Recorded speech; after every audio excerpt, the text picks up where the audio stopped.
York Revolution is on Sports Radio 98.9 FM and 1350 WOYK. Onto the track, it is gone!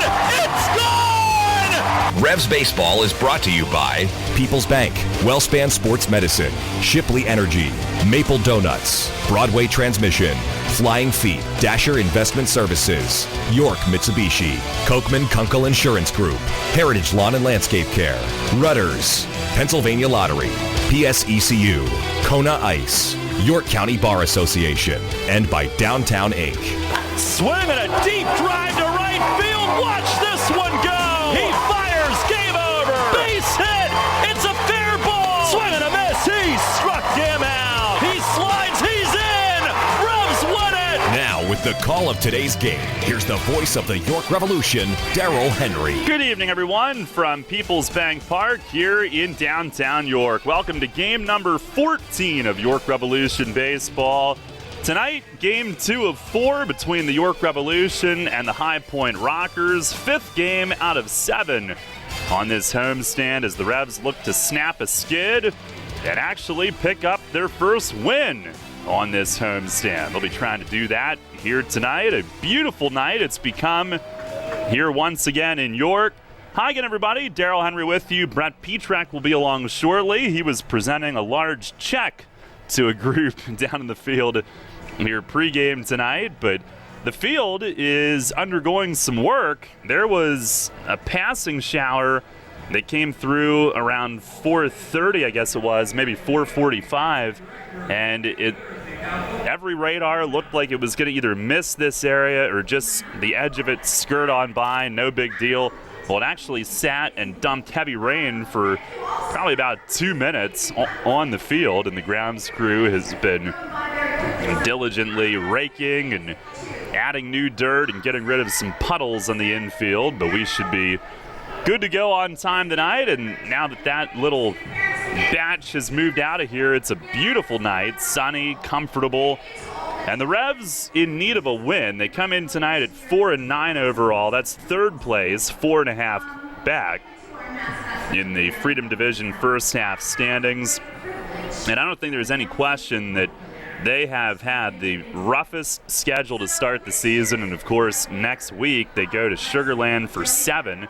So they will play another top team with a top record here early in the season. And I mean, it'll be borderline crunch time for the first half to at least get some wins down there, close to a split. And if not, with those head-to-head games, you might be a little too far behind at that point, since you're playing 7 of those 10 head-to-head games with the Skeeters for the first half already this early. But for now, the focus is to make some hay here at home before this homestand is over, even things with the Rockers tonight, and High Point coming in at 7-7.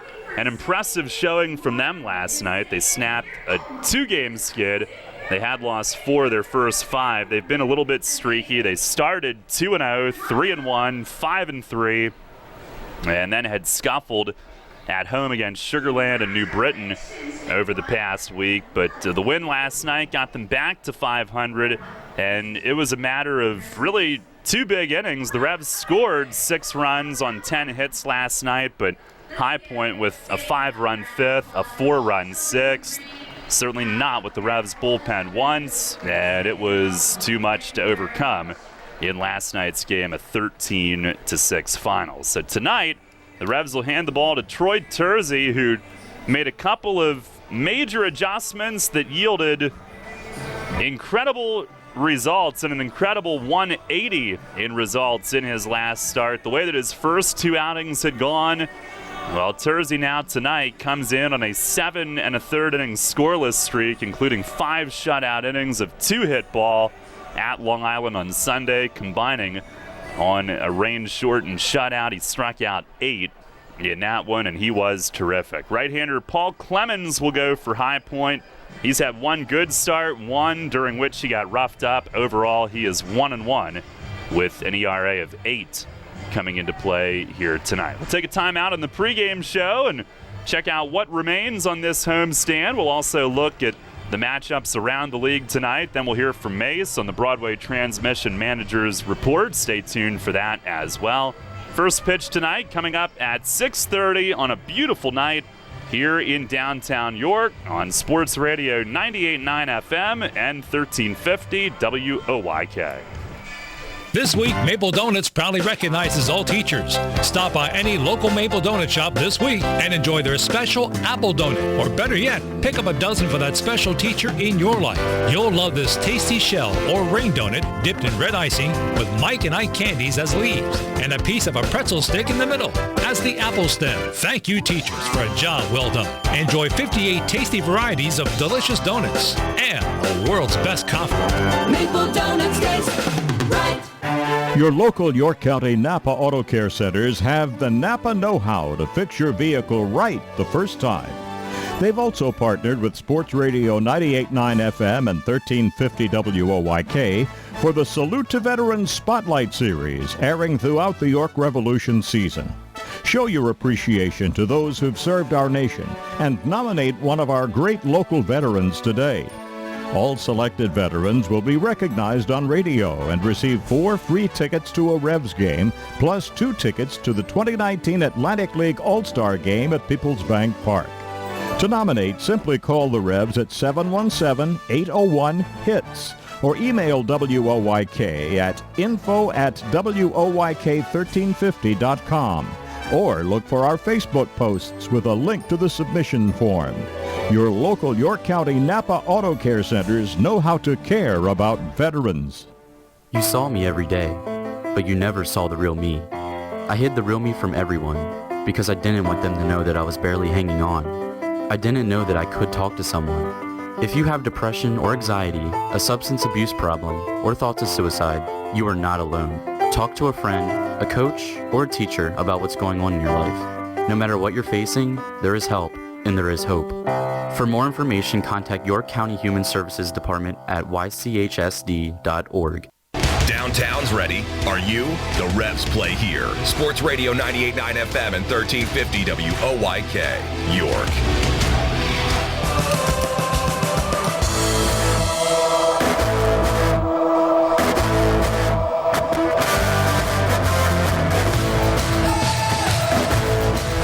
Revs and the Rockers here tonight as we take a look at what is still to come here on this weekend at PeoplesBank Park. Tonight, by the way, is Central York School District Night presented by Harrisburg University and a York County Literacy Council Buck-a-Book Night as well. Tomorrow is a big one. It's Star Wars Night brought to you by PA Virtual Charter School, Star Wars book giveaway, and post-game fireworks presented by AAA Southern Pennsylvania. And coincidentally, it's also AAA night. Buy one ticket, get one free with a valid AAA membership card. And it's also another York County Literacy Council Buck-a-Book game for the youngsters as well. And then on Sunday at 1 p.m., Sunday Family Fun Day presented by Wise Markets. It features pregame autographs and catch on the field. Postgame, kids run the bases. It's Bark in the Park presented by East York Veterinary Center.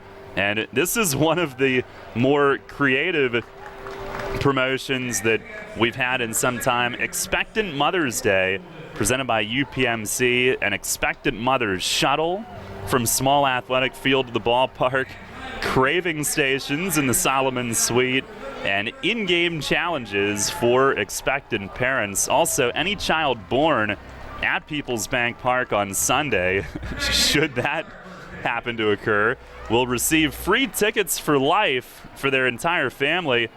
And you can participate in the Don't Say Baby game. Everyone entering the ballpark will receive a clothespin to pin on their shirt. On Sunday, if you hear someone say the word baby, you can take their clothespin from them, and whoever collects the most by the end of the 7th inning wins the game. That sounds like almost too much fun to have in one spot. Tickets are on sale at YorkRevolution.com, 717-801-HITS, and at the Revs ticket office. Well, we're getting set for this one tonight, and around the league on our York Mitsubishi out-of-town scoreboard, Last night, the Revs losing 13-6. Lancaster got a 2-out, 2-run single in the top of the 9th inning. I believe it was Caleb Gindel that did it, as they broke a tie at Somerset, won the game 5-3, ending the Patriots' 7-game winning streak. And on the island, Kirk Neuenhuis had the walk-off RBI as the Ducks beat the Southern Maryland Blue Crabs 1-0 in the bottom of the 9th inning. Long Island now is in Texas. They will face the Skeeters tonight. Been a ton of rain in that area, but they sent out a notice earlier today that even with more showers that were in the forecast for this afternoon, that game was on as scheduled. So Long Island is at Sugar Land tonight. New Britain is at Southern Maryland. They had an off day on the road yesterday. They had come from High Point to Southern Maryland, but did not have a game to play last night. So they had to kill time in Waldorf. I can't imagine what they might have got into there. And Lancaster is at Somerset coming up later on tonight as well. Standings right now in the Liberty Division: Long Island 10-3. They've won 3 straight. Somerset 9-3. The Revs have played 9 games against those two teams already. Those two teams have combined 19-6. High Point is 7-7. New Britain 4-7. And in the Freedom Division, Sugar Land is at the top. They've won 5 straight. They are 9-5, and we have them coming up at their place for 7 beginning on Monday. Barnstormers 5-8, Revs 4-9, Southern Maryland is 3-9, and they have dropped 5 in a row. That is your York Mitsubishi out-of-town scoreboard tonight. We'll take a timeout pregame. Mace joins us next on the Broadway Transmission Manager's Report. Stay tuned for that. Your next haircut now has a shortcut. Introducing the Sport Clips Haircuts app. That's right, now the cut you want is just a tap away. Just download the app, check in at your neighborhood Sport Clips, and choose your Guy Smart stylist, and you're done. We'll text you when your stylist is almost ready. Then head to Sport Clips for a championship haircut experience. It's home field advantage for your hair. No appointment needed. Just download the Sport Clips app and check in. And don't forget a beard trim. Sport Clips. You choose the cut, we cut the weight. Are you on your way to work right now? Trudging along and heading to the same job you're just not too enthused about any longer? Hearing this ad might just mean it's your lucky day. Give your career a reboot with the York Post Office. The York Post Office is now hiring rural mail carriers. Work in a fast-paced, dynamic environment. Hiring for non-career positions with career eligibility. Starting at $17.78 per hour with all eligible for health benefits. Suitable vehicle for delivery is required on some routes. Get your foot in the door on a new career today. Apply online at USPS.com. 1741 is coming in 2019. You win? PeoplesBank Park introduces a revolution in hospitality. The 1741 Club, presented by UPMC Pinnacle. Opening on the skybox level of PeoplesBank Park this spring, the 1741 Club features stylish design and contemporary decor, all-inclusive food and beverages, and totally flexible ticket purchase options. The hottest spot in York will be the place to entertain and thank customers, reward employees, celebrate family occasions, or simply treat yourself to an all-inclusive experience at the ballpark. Nightly menus include enhanced classics and a rotation of special offerings, and house selections of draft beer and wine and a full range of non-alcoholic beverages are included in the ticket price. 1741 Club tickets are available for individual purchase through memberships or as season tickets and can be used for any of the York Revolution 70 home games based on availability. The 1741 Club, presented by UPMC Pinnacle. You win? You're going to want to be. Details and pricing at 1741club.com. Cannonball Charlie's ready. Are you? The Revs play here. Sports Radio 98.9 FM and 1350 WOYK, York.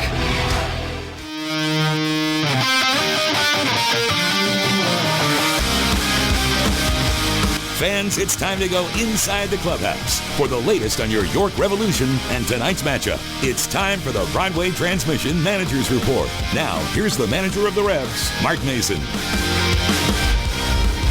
All right, Mace, well, tough one last night against High Point. Couple big innings in the middle of the game. Let's start with your starter, though, Dan Miner. It was his second start, first at home.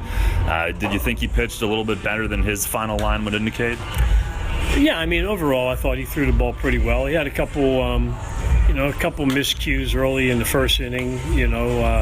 with the leadoff guy, had him 0-2, and then, hit him to put him on. But, I mean, overall, we didn't help him defensively that much either. We missed some plays for him out there, but, overall, I thought he did a pretty good job. Within the bullpen, obviously, you've got some young, raw power pitchers with potential, but what do you think some of them are missing right now? Because we see the 95s on the board, but last night some of that stuff was getting hit hard. Well, I think it's two things. I think it's fastball command, I think, is missing. I mean, the velocity's there, but the command of it is missing. And I think a pitch to go with it, some type of off-speed pitch to go with it, is missing. So, young guys have a tendency, and we talk to them about all the time, is when they get in trouble, they try to throw harder instead of going softer. And, hitters realize when you don't throw a second pitch, I mean, their hands are moving before the ball comes out of your hand, to get cheating on a good fastball. So, I think there was some of that going on last night. Well, a couple guys had good outings, Judy and Tago. What would you see from either of those guys, with Judy kind of bouncing back and Tago continuing to get settled in here? Yeah, I mean, Tago, like we said, he had all last year off. I've been really pleased with the way he's thrown the ball, and he does have better command of some of his second pitches than some of the younger guys that we've been talking about do. And Josh has been working on some adjustments with Fletch down in the bullpen, so I know they changed some things that I noticed and kind of put it on to Fletch a little bit about just the way he was starting with his hands, and he looked like he was kind of rocked back a little bit. So Fletch picked up on that too, and so they made some adjustments with his starting point of his hands, and I think has kept him more upright and has kept him more in line with the catcher when he delivers the ball. So he's getting more angle and more movement now down in the zone instead of across on one plane. It wasn't a great game defensively either. And do you sometimes get into a rut, or do you sometimes try to do, even on that side of the ball, or do you sometimes try to do too much when, one area isn't going right and maybe that compounds things? I mean, it's easy to look at it that way, but, I just look at it like this. If I'm a position player, I hit and I play defense, right? If I'm a pitcher, I pitch. As a position player, I can't worry about if my pitcher can do his job or not. I have to worry about if I can do my job. So if we're doing our job and the pitchers are struggling, then we address that. But when we're losing focus, and I think that's what it is. And we've had some long innings already early this year where our guys have been out there for 20 minutes at a time, sometimes more than that. Now, I mean, you can't concentrate that much. I mean, you're just standing there. It's a lot of balls and non-contact.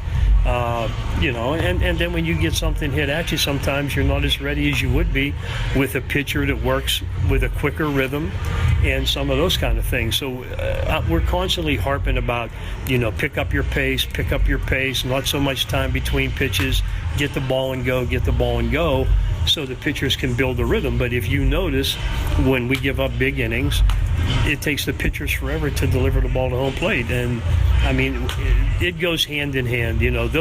Those things have been around baseball forever. And when you're out there just taking naps in between pitches, it's usually not going to go well. It's really not. Well, he had a really good start last time out from Troy Terzi, and that was an example of a couple of specific adjustments really turning things around for a guy, right? Oh, definitely. It was elimination of a four-seam fastball, which was something we talked about. It was elimination of trying to pitch up in the zone. It was more use all the pitches in your arsenal to keep the ball down, two-seamers, change-ups, pitches that you can keep down in the zone more regularly, and let's dance with those and see what kind of results we get. And lastly, you've got Skelton in the top spot here tonight in his third game, and you've seen him bat there against your team. What do you like about him in the leadoff role? I mean, right now he's swinging the bat pretty well, and we know he can steal bases. He's a smart guy. I hate leading off a catcher. I mean, because in the first inning, it's rough for him because he got to run in here. He got to get the gear off. He got to get on deck. He got to get ready, But, I mean, he may only lead off one time the whole game. That's just how it is when you put a lineup together. But, we know he can lead off up there. I like stacking him and Castillo back-to-back. We got a lefty and a switch before we get into our right-handers. And, we got two guys that are putting the bat on the ball pretty well up top tonight, and we'll see if that helps. We get some guys on base for the guys in the middle and see if they get something better to hit than when they're hitting with nobody on a lot of times. Yeah, Mace, thanks a lot. Good luck tonight. Yep, thank you. All right, Revs manager Mark Mason on the Broadway Transmission Managers Report. And I guess upon further review, we're not going to start on time tonight. All initial indications were that we were on our way, but the umpires came out, and High Point manager Jamie Keefe had gotten their ear, and they walked over to meet with Mace, walked out to look at the field together. Keefe had seen a spot out near shortstop that evidently appeared to be too soft, and they are dumping a ton of turfus on the infield, so a bunch of new dirt trying to dry this thing out after after the radar lied, quite frankly. It looked like we were going to skirt around the edge of that little passing shower, and instead, as luck would have it, it stayed there and dumped rain for a good 2 or 3 minutes heavily around 4:30 or 4:45. So after taking a look at that shortstop area, Mace motioned out to the bullpen in right field for Terzi to slow it down. We're not going to be at 6:30 here tonight. And there's an army of grounds crewmen raking on the right side of the infield. And our head guy, Chris, he's over on the left side, but I think that's probably going to need some more attention before we start. That's the area that Jamie Keefe was looking at with the umpires initially. But they are working on the entirety of the infield, which I guess was a little more saturated and soggy than how it looked from up here. So hopefully not too long of a delay. Both starting pitchers were into their routines. The position players have been out in the outfield going through their sprints and their stretches and loosening the arms and all of that. Revs will have Troy Terzi on the mound, and you heard Mace talk about that last start, and he was outstanding at Long Island on Sunday. Another 2-2. Runner goes from first and a swing and a miss. He struck him out. Foul tip squeezed, and Terzi came in under the hands of Fuentes, who's down swinging. Terzi with 3 strikeouts through 2 scoreless innings. And Terzi with several taps, kicks, fires, swing and a miss. Struck him out. 1 down here in the bottom of the 5th inning. There's the wind, several taps, double leg kick, and a swing and a miss. Got him again for the 3rd time on the day. He strikes out the Ducks' leadoff hitter. And another payoff pitch. Swing and a miss. He struck him out. Spins to the finish at the front of the mound. He strikes out the side in the 5th inning. It was a slider to whiff Washington, and Terzi has struck out 8 through 5 shutout innings of 2-hit ball. Yeah, and you heard him spin to the finish. He was back to being a showman. He was having fun on Sunday, and apparently we were told that home plate umpire Fred DeJesus told him that if he keeps doing that, he's not going to be around long, i.e. thrown out of the game. Not really his place to say that. Hopefully when TrackMan gets installed, it'll have a better personality as well, which is coming in the not-too-distant future. I'm told, by the way, about 15 minutes before we get this game started. And that's from Brett down in the field. Brett Petrak, who was down on the field for that check presentation. That gives us some intel that we wouldn't have otherwise. So they're anticipating 15 minutes away from first pitch tonight. But the thing that was so impressive about that game at Long Island on Sunday, a couple of things. Terzi had struggled previously. He had struggled against the Ducks in one of his outings, And it was a complete 180. He was totally in control, had them off balance all day. You heard Mace reference a couple of those specific adjustments that he made. But also, I mean, it was on a short list for worst weather days for a game in Revs history. The game time temp on Sunday was listed at 55 degrees. However, our app said, I believe, 52 at game time, and it was getting down into the 40s as it went. And there was initially a mist, which intensified into rain. It even began with, just feeling damp from the rain all throughout the day. It was raw, it was cold, and nobody, truth be told, really wanted to play because of how awful the conditions were. But once the play ball sign was given, the Revs were really, really ready to play, and they won that game 9-0. Unfortunately, they have not won since, so hopefully tonight will change that. But that start on Sunday was the second career win for Terzi. 5 shutout innings, gave up 2 hits in the first inning and no hits after that. Did not allow a hit after Long Island's third batter of the game. And he set his personal career high and a Revs season high for strikeouts by a starter with 8. And he enters tonight now on a 7 1/3 innings scoreless streak after beginning the season with 8 runs in his first 1/3 of an inning pitch. What a turnaround it has been. He is beginning to play catch again with James Skelton down the line in right field, so obviously he wants to keep that arm moving and not shut it down for too long during this extended pregame wait, as now the grounds crew is focusing all of its attention on that left side of the infield. But while we have some time, we'll go ahead and get you the starting lineups for tonight, brought to you by Flying Feet. For High Point, managed by Jamie Keefe, who Mace has known forever from the Frontier League, and then he had been in the Can-Am League in recent years. Tyler Ladendorf is the center fielder leading things off.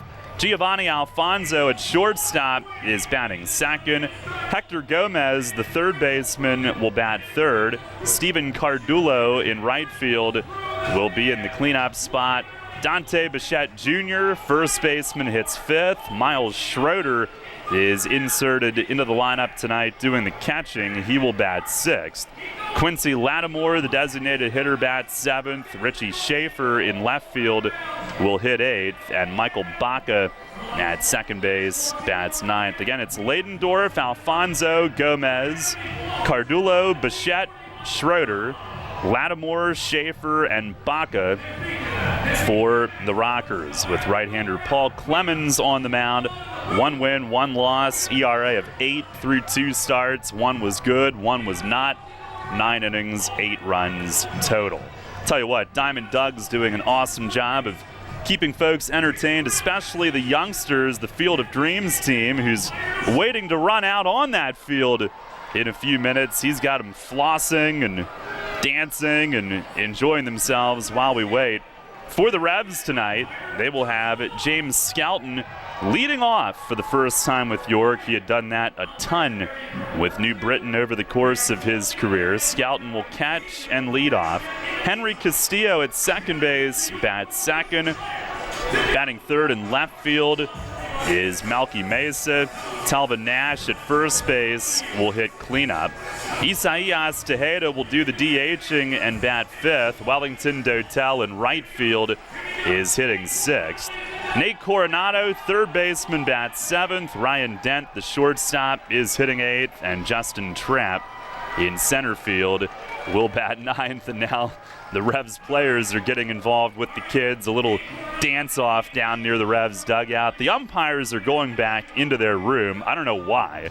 Not a real good look, but I think we're going to start before too long. I don't know why they have to go back inside, but that's what they're doing. Again, for the Revs tonight, it's Skelton, Castillo, Mesa, Nash, Tejeda, Dotel, Coronado, Dent, and Trapp, with Troy Terzi on the hill. He's 1-0 with a 9.39 ERA coming in through 3 outings, 2 starts. But again, his last one was terrific.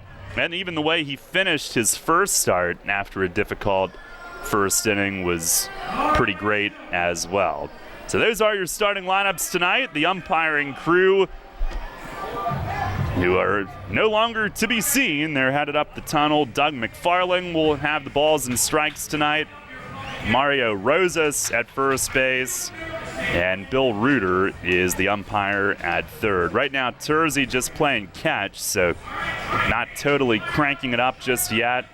And Mason Fletch having a chat with High Point skipper Jamie Keefe out in front of that shortstop spot as the grounds crew continues to get this thing patched up from kind of a freak 2 or 3 minute rain shower that dumped here at PeoplesBank Park about 2 hours ago, and they have been working tirelessly to get the field ready ever since that happened. But hopefully the delay won't be too much longer.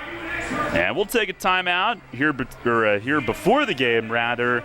And when we come back, we'll have some of the player interviews that we've aired here on pre-games over the last week, the first couple weeks of the season, including James Skelton, who Brett talked with the other night, Robert Carson as well, Ian Thomas if we have time, and if it goes even longer, we have another long one with Jay Miller, who will be tomorrow night's starter for the Revs, stepping in with Ross Detweiler picked up earlier this week. So we'll take a timeout. We'll have some of our player chats as Nate Coronado just threw down the mic in our dance-off with one of the kids from Dallastown Cougar baseball down on the field. Doug's got him doing a dance-off as we wait.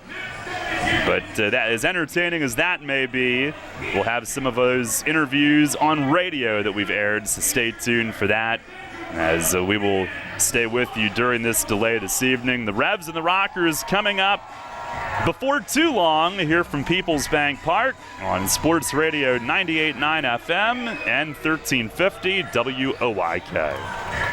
Are you one of the many people that has a 401k that is eligible to roll over, but you just haven't done it yet? Maybe you're not sure where was the best place to put it. I'm Tom Dasher of Tom Dasher Investment Services. I specialize in helping you getting your 401k and IRA money parked in the best place for you. So if you haven't rolled your 401k yet, or if you're not satisfied with your IRA, call me for a consultation at 487-2096. That's 487-2096.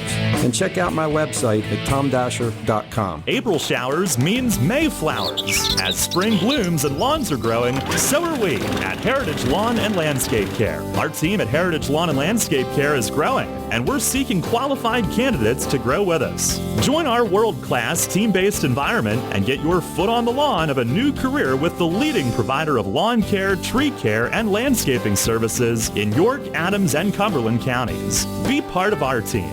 Find out more at heritagelawnandlandscape.com. Sports injury?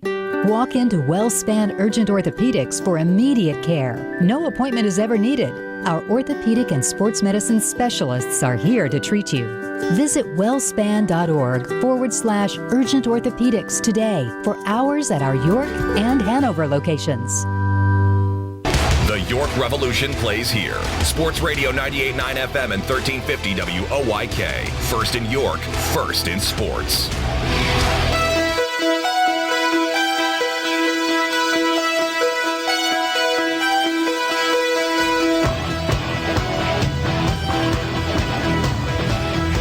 Well, the good news is Mace and Fletch just signaled to Terzi to get it rolling, start warming up, and I believe Mace signaled 10 minutes to Terzi, and that is when this game would begin. So we're getting there. But while we still have time, and the rally crew is dancing on top of the dugout, Robert Carson dancing in front of the Revs dugout, and Nate Coronado just carried his competition off and gave him a big high five, the kid from Dallastown that he danced off with. But while we wait, a couple of our interviews from pre-games earlier this week. Brett had a chance to catch up with James Skelton the other night after he had played his first game with the Revs. He'll be leading off here this evening. And here's that conversation from pregame here a couple of nights ago.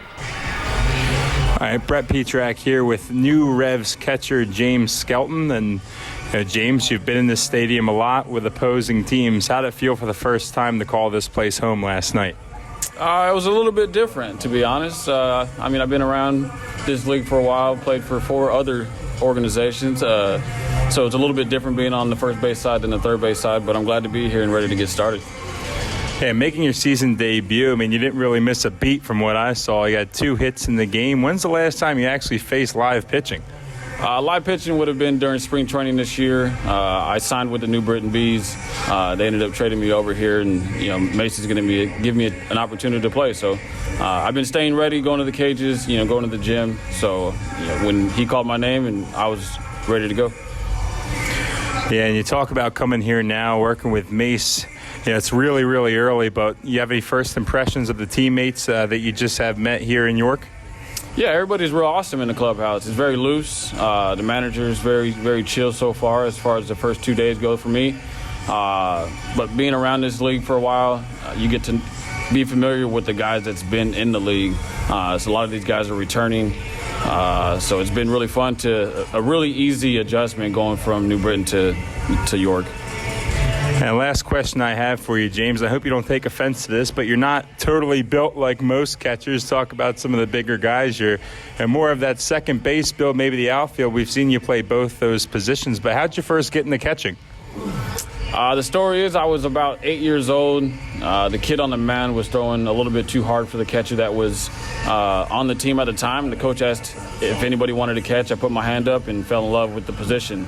But I did grow up playing middle infield. I pitched a little bit and caught. So, that's why you can see me, playing second base a little bit in the outfield. So, wherever they call me, wherever they want me to play, that's what I'll do. All right, that's awesome. I appreciate your time, and best of luck tonight. Thank you so much. All right, James Skelton, who joined us, that was on Wednesday night's pregame. It was funny. Earlier today, he's still trying to learn his way around PeoplesBank Park. He walked into the radio studio by the main entrance, our Sports Radio 98.9 FM and 1350 studios, and there I was stuffing my face with Chick-fil-A, and he's trying to figure out how to get to the clubhouse, and from that angle, I guess. He had obviously always been on the visiting side. He had found his way there from a different side of the building the other days, but he was walking up front today, and he stumbled into our side of the facility. But get to see him lead off and catch tonight. Another newcomer here this week. Well, there have been a few. We've yet to see right-hand pitcher Pat Young in a game. That could be tonight. But Robert Carson making his return to York, and Tuesday was a fun day. The Revs brought back their own All-Star in Carson. They acquired another multi-time All-Star in the Atlantic League in James Skelton.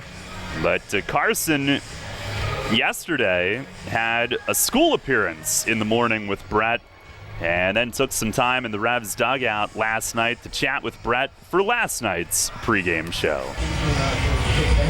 All right, Brett Petrak here with Revs left-hander Robert Carson. And Rob, really happy to have you back on the team. And I guess let's backtrack a little bit. Last year being your first in York, and what was your takeaway of the team, the fans, and just the environment here at PeoplesBank Park?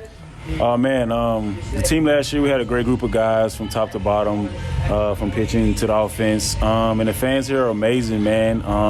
They come out and support rain, snow, or shine. And even if we're winning or losing, they stay here supporting the Revs. And I had a great time here last year. Just had an unbelievable year. Probably one of my best seasons yet last year here in York. Yeah, best year so far, as you said. Started the All-Star game for the Freedom Division, so that was cool. And looking back at the off season here, what'd you do to keep yourself ready to come back this year? Man, I kind of tweaked some stuff, Reg, try to get a little stronger, try to sharpen the slider, and worked on my changeup a lot this off season, and just try to come here and pick up where I left off. Talk about the success you had on the field, obviously being an All-Star, but also last year you were awarded the Corey Thurman Community Player of the Year. And just today, me and you went to a local school for their career day. Is that something you've always done with teams, try to get involved in the community? Oh, man, yeah. It's something I really take to the heart, going out and just representing the organization that I'm playing for or the team, and going out and just spending a little time with the kids at schools and just talking to them, encouraging them, and giving them a little encouragement and some wisdom. And today was awesome. The kids was great. And, I've just been doing it for a long time, my whole career. I probably got like 7 or 8 awards like that, and I keep all of them. Well, that's great to hear, Rob. We appreciate you, and I appreciate you taking the time to do this with me today. Thank you, Brett. Thank you.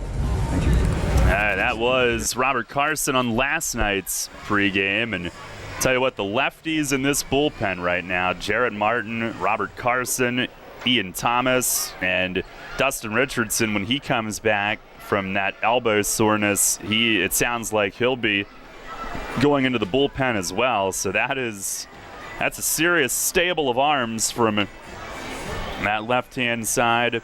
Speaking of which, our WellSpan Sports Medicine injury report, Richardson is set to resume throwing when the team gets back from Sugar Land, and it is expected that he'll go into the bullpen at that point. J.P. Sportman is out for probably at least a couple of weeks, going back to earlier this week when he suffered the dislocated finger.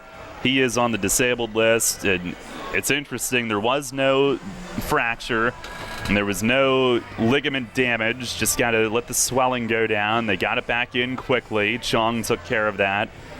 What a pleasant thought that is. And I saw him the other day with his hand in an ice bucket, and he had just come back from his second x-ray, and he was in great spirits and said that he should be ready to resume baseball activities at that point, he said, in 7 to 10 days. And now that was the second x-ray. After the first one, Mace was thinking a minimum 3 to 4 weeks until that would happen, but JP himself sounded a lot more optimistic after the second one. So he said it would be more of a pain tolerance thing once he comes back, and obviously they don't want to rush him back. They want him fully healthy with the vast majority of this season still ahead of us.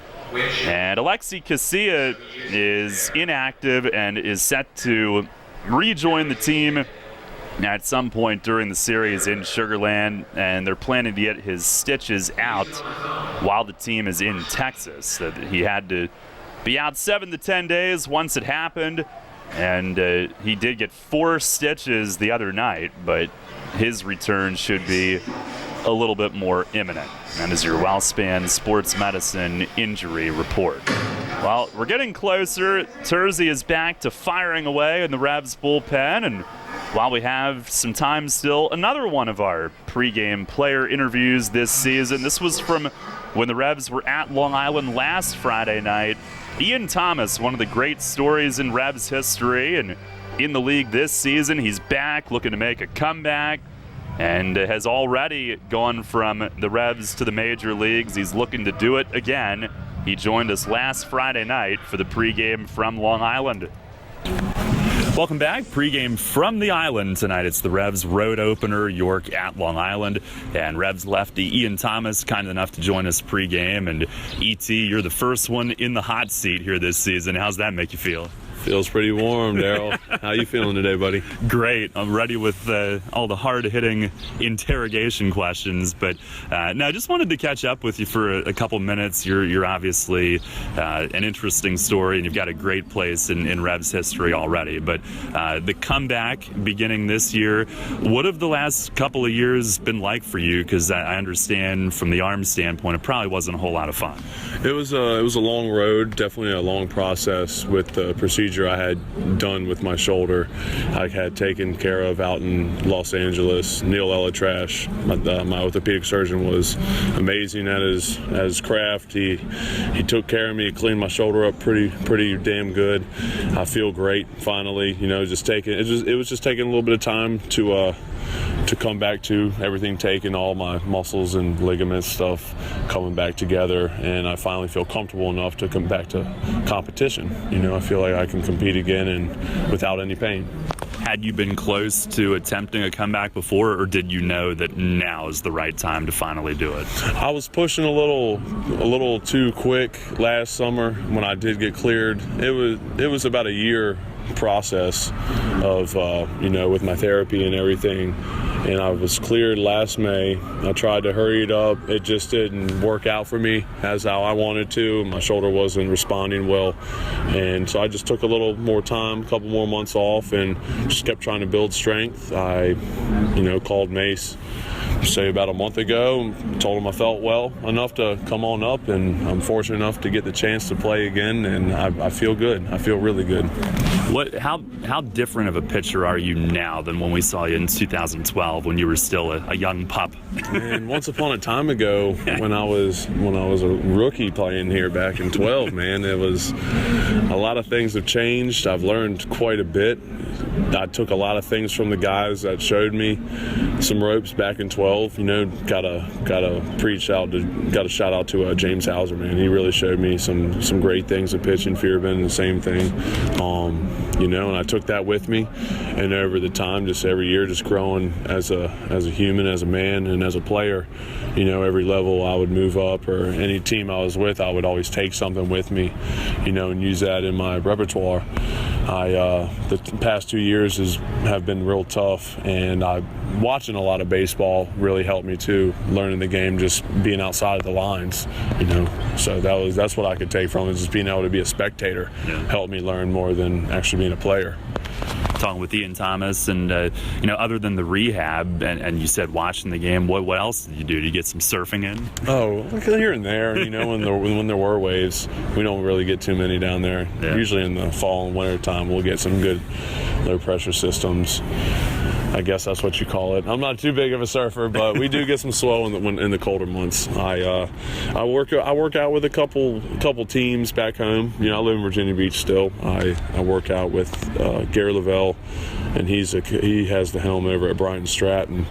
That's a junior college in Hampton Roads, and that was a big help for me getting back into the game this year, getting back on the field, working with them, game speed situations, and I was happy to help them. At the same time, they really helped me.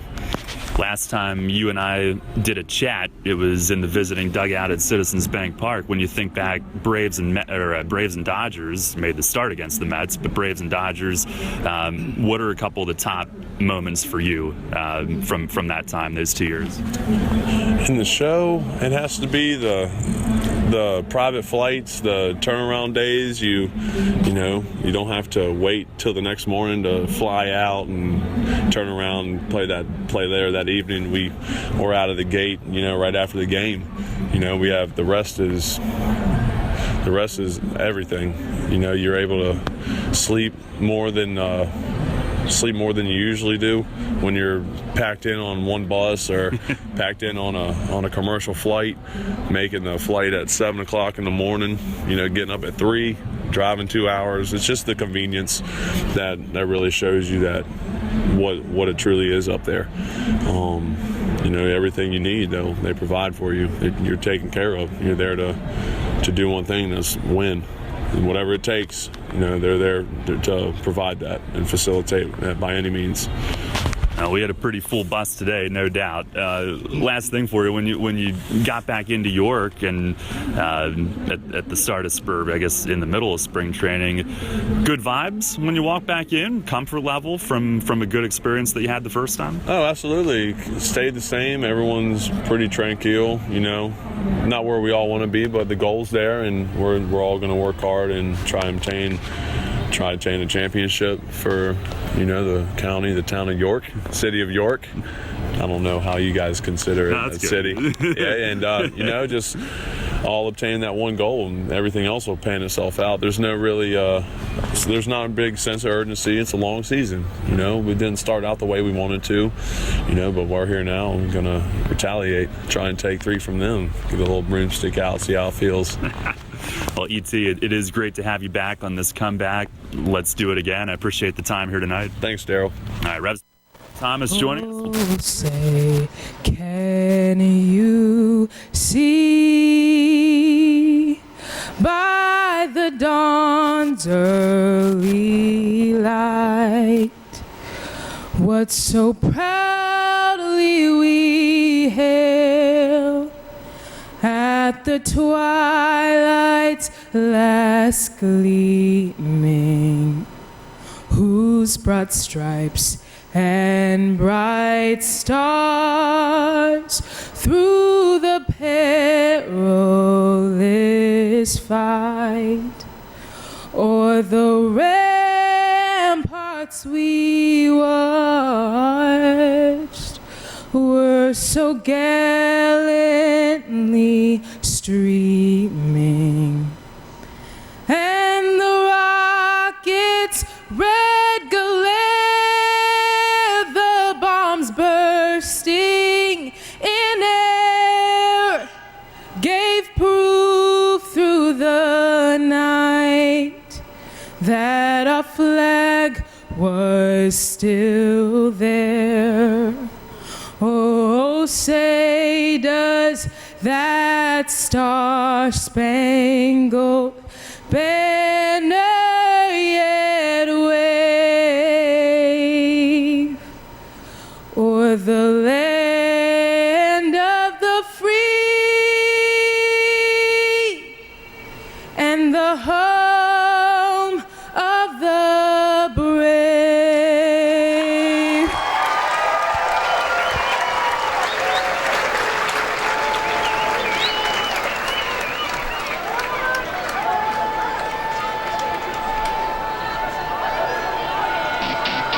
I want to say thank you again to our Field of Dreams teams, the Central York School District and the Dallastown Cougar Little League. Well, as you can probably glean from that, the Revs have taken the field for tonight's game. So we are set to go here shortly. And what a job by Diamond Doug and the whole crew to keep the fans entertained during the delay. Troy Tersey beginning his warm-ups on the game mound. Lots of new dirt spread across that infield. And once again, the lineup for High Point brought to you by Flying Feet. Tyler Ladendorf will lead things off in center. Giovanni Alfonso, shortstop, bats second. Hector Gomez, the third baseman, batting third. Steven Cardullo in right field will hit cleanup. Dante Bichette Jr. at first base bats fifth. Hitting sixth is the catcher, Miles Schroeder. Quincy Lattimore, the designated hitter, bats seventh. Richie Schaefer in left field will hit eighth. And Michael Baca at second base is batting ninth. Again, Ladendorf, Alfonso, Gomez, Cardullo, Bichette, Schroeder, Lattimore, Schaefer, and Baca for the Rockers. That lineup facing Troy Tersey, who on Sunday didn't allow a hit after the first inning. 5 innings, 2 hits, scoreless ball combined on the 9-0 shutout. He actually had a career-high 4 walks, but he had a career-high 8 strikeouts. And he looks to build off of that here tonight. We welcome Brett Petrek to the program. Brett, you've been on the field for longer than you ever dreamed tonight. And how did you say our anthem singer's name? I got to pull it up in front of me. Her name was Chica. She's from Central York High School, and she did a great job. She did. After all that time waiting, too, maybe the nerves built, but she was absolutely fantastic. Got to catch my breath. I ran up here. But I feel bad throwing you on right away. No. I would want to be nowhere else right now. But no, Central York School District night, Panthers in the Park.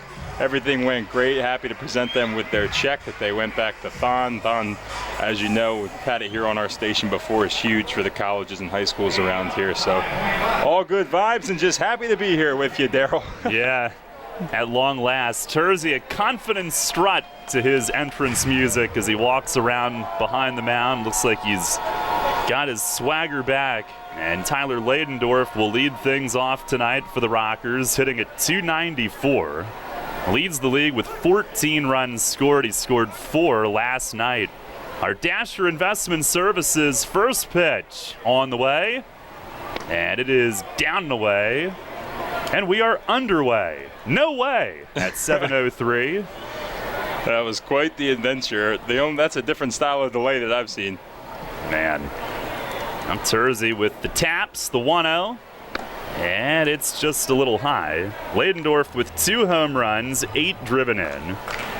Third in the league in on-base percentage. Last night he had a couple of doubles and was hit by a pitch twice. Rockers are in their blue jerseys again. Revs in the alternate home whites with the shoulder stripes. The 2-0. And he swings, bounces it to third. It stays fair. Coronado charges, sets, fires just in time. Ladendorf, rather, not Lattimore. Ladendorf can scoot, and he made it close, but Coronado has the game's first play. Yeah, and you love to see that, too. He took his time. He didn't panic. He knew he had somewhat of a fast runner busting it down the line, but, didn't want to sail the throw or bounce it. Perfect. Good first start, good first play for Coronado, who was the pregame hero throughout the delay. Were you watching him dance down there? I was. Coronado and Diamond Doug. Doing the floss. Yeah. I would strain a hip flexor if I tried that. Here's Giovanni Alfonso. And the first one misses up and in. Alfonso hitting at .233. And he had 3 runs scored in last night's game. He was 2 for 5. Sun now coming through again. The pitch, it's a fastball just missing. Down and away. Our plate ump tonight is Doug McFarling. No better time to introduce him. Mario Rosas at first, and Bill Reuter is at third base. Skelton sets up away. Here's the 2-0. And a fastball over for a strike. The Rockers last night ambushed fastballs. They were very aggressive. And hopefully tonight, Terzi with his array, his mix, even sometimes a change of arm angles could mess them up. He deals, and a swing and a chop to third. Coronado waits back, gloves it, fires it, got him. 2 up, 2 down on ground balls to third. I guess Coronado got himself loose with all that flossing pregame. Yeah, it worked out for him. Both balls finding him to start the game, and 2 really nice throws. It's a good start. Terzi getting those ground outs as well. He's attacking, and fastball up at 89 to 90 I've seen on the scoreboard, so velocity up too. Here's Hector Gomez with 2 down. And Terzi kicks. Well, not yet. He taps. Now fires and a grounder foul, third base side. Gomez 9th in the league in hitting at .321, second in RBIs with 12. Had a 2-run double last night, 1 for 3. Was on base 3 times. It's become a beautiful night as Terzi taps, lifts, fires, and misses low. Right now 78 degrees, partly cloudy, but some clear blue mixed in. Weather report brought to you by Heritage Lawn and Landscape Care. What do you think the over-under was on bags of turfish used? Oh my goodness, 20? 11.5 over-under. Over. There's a fastball just outside, 2-1. I don't know if we have that next-gen stat. But they did a pretty good job. I mean, they were on it. Our grounds crew and ops.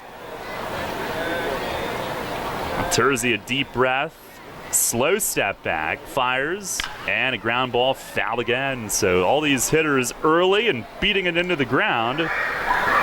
2 balls, 2 strikes.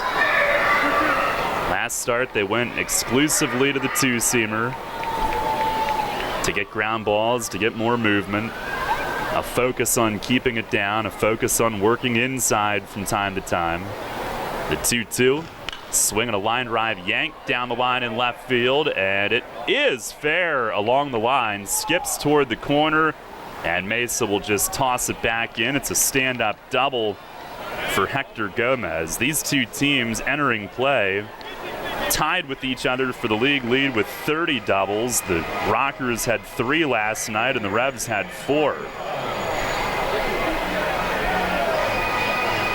A 2-out opportunity for Steven Cardullo, who hit a grand slam last night. And after that performance, in fact, a total of 5 RBIs for him last night. He's got 11 for the year, tied for 3rd most in the league. Home run was his first, and he's hitting .333, tied for 5th highest.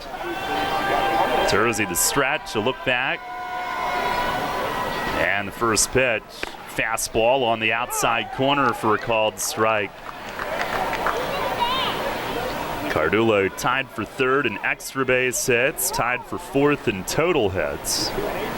Former Colorado Rocky. The stretch from Terzi. Look back. Stares at second, now delivers. And a swing and a number. Terzi's going to hustle in, calls, picks up, makes the throw down to first. Didn't know how wet that ball might be. A spinner along the first base line. He called for it, and he takes care of it, and it's a scoreless top of the first. No runs, one hit, one left at the end of a half. It's the Rockers nothing, and the Revs coming up. Which is better? Getting the perfect set, the perfect approach, and powering through the ball with the perfect hit? Or reading the hitter, moving to the ball, and making the perfect dig? Flying Feet knows the answer. It all depends on which side of the net you're on. Flying Feet. Flying Feet Sports Shoes is Central PA's home court for volleyball, featuring the names that know the game, including Asics and Mizuno. Flying Feet offers volleyball spandex and shorts and the best selection of knee pads around. And Flying Feet is your ankle support connection, featuring Active Ankle, Ultra Ankle, and Zamps, providing engineered precision support. And because volleyball isn't just for the gym, Flying Feet carries a great selection of indoor and outdoor balls and sand socks for working it out on the beach or in the backyard. Flying Feet Sports Shoes, the sportswear specialty store without specialty store prices. Flying Feet. 1511 Melrose Avenue, just off exit 18 of I-83, next to Battery Warehouse. With the new Express Sports football and car racing from the Pennsylvania Lottery, you can play your favorite sports at participating retailers, bars, and restaurants. Make your picks on your play slip, like touchdown pass on the third play, or the first three cars to cross the finish line, and watch the fast-paced lifelike action on the big screen. With drawings for cash prizes every 5 minutes, there's never a dull moment. Come on. Yes! Express Sports from the Pennsylvania Lottery. Compete from your seat. Players must be 18 or older. Benefits older Pennsylvanians every day. You're on York's home for Sixers basketball. Sports Radio 98.9 FM and 1350 WOYK. First in York, first in sports.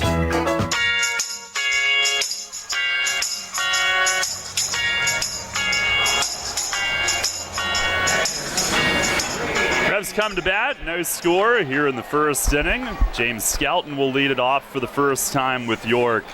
Led off a ton for New Britain over the past 3 years. And facing right-hander Paul Clemens, whose first pitch of the night is taken over the inner half for a called strike. Skelton 4 for 10 to begin his time in York. Does have an RBI. On the 0-1. And inside, he has to jump the feet back, stumbles across the plate after avoiding a close call near the shins. Mace said pregame he hates to start his catcher leading off, but probably, you might, not probably, but you might only lead off one time all night. And he's a good guy to have up there with the on-base prowess, the 1-1, and it's down low. And he's got speed as well, which... don't forget that just because he's a catcher. I think he's a good guy to be in the leadoff spot. He's done it before in his career. On the wind from Clemens, the 2-1. Shows a bunt, pushes it toward third, but it angles foul. It hits the edge of the foul territory grass and funneled back, but it stopped short of the line halfway down to third. Depth-wise, that was a perfect idea, just angled it a bit too sharply. 2-2 as he walks back. Clemens 1-1 with an ERA of 8. Does have big league time, 31-year-old. 36th round pick of the Giants in 07, but chose to stay in school. Fires.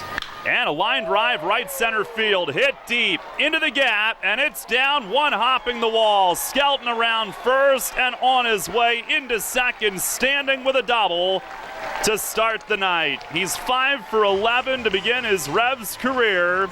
A hit in every game, and this one shot to the gap. Yeah, I like him there. He's a good leadoff hitter. Batting 1,000 there, Brett. Yeah, gotta take that. He just got such a nice swing, gap power. Almost hit that one out. Now Henry Castillo, an RBI opportunity right away. He'll at least look to advance Skelton. Henry, 4th in the league in batting at .350. 2 home runs, tied for 6th with 10 RBIs. He leads in slugging, OPS, doubles, total bases, and extra base hits. 10 of his 14 hits for extra bases, including 7 doubles. And Clemens set, third baseman in. First pitch is very high. Castillo is slugging .725. OPS is 1125. Has a 5-game hitting streak currently, and at PeoplesBank Park, he's hitting .375. Here's the 1-0. Swing and a miss. Fastball in on him at 92. Switch hitter batting from the left. Yeah, it's hard to find a power category that Henry Castillo is not either first or second in so far this year. And he missed a few games too, not with injury, but just on the bench because this lineup's so deep. Digs back in on the wet dirt. Clemens checks. Checks again, and time finally asked for. Castillo last night went over 500 hits in his pro career. Had a couple knocks, including an RBI double in the 9th. Clemens ready. And the 1-1. Swing and a line drive, base hit down the line in right field. Skelton around third to score. Castillo heading to second. He does it again. Stand up, RBI double, and 2 batters in. The Revs with a 1-0 lead. He's already leading the league in doubles. He didn't have to do that, but we'll take it. Back-to-back doubles to start the game. Gotta love it. Maybe they were going through some film or something during the delay on their phones because, man, they came out swinging. 6-game hitting streak for him, and now 11 of his 15 hits for extra bases, double number 8. And here's Melky Mesa. The Revs on top early, 1-0. The infield, a mix of light brown dirt and dark brown dirt. As Clemens stretches, first pitch, high and tight. Mesa squats and bends backward. It's hitting at .268. 1 homer, 6 driven in. Last night scored his 600th run in the minors. Last weekend scored the 600th in his pro career. He had 2 in the majors. Here's the 1-0. Swinging a foul back over the roof. Clemens, who went to Lewisburg College in North Carolina, I believe a junior college, the same as Ian Thomas. Yeah, it is. It's a junior college. And eventually he was chosen by the Braves and accepted that draft selection in 08, 7th round pick. The 1-1. Check swing from Mesa. The plate says he went on a breaking ball in the dirt. Eventually, Clemens, 3 years later at the deadline in 2011, was traded to the Astros for Michael Bourne, and he went with Jordan Schaefer, Juan Abreu, and current Somerset Patriot Brett Oberholzer. Here's the stretch, the 1-2, breaking ball, swing and a miss. Now a good hook for the strikeout from Clemens. 1 down here in the first inning.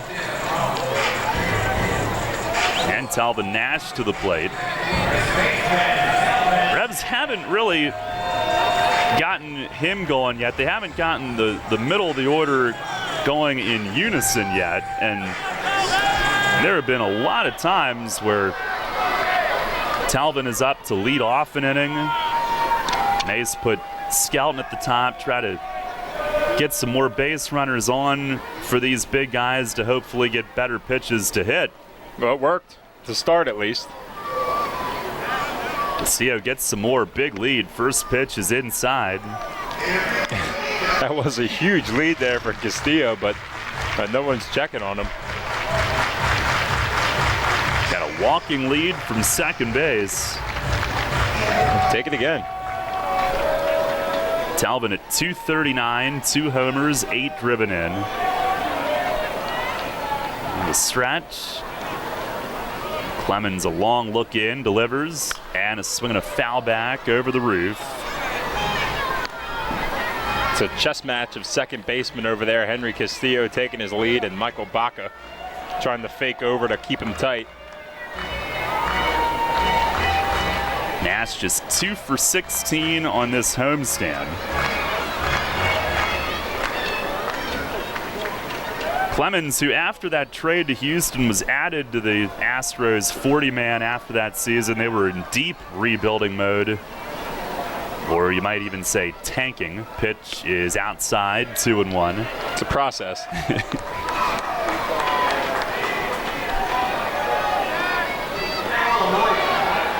He was called up in 2013.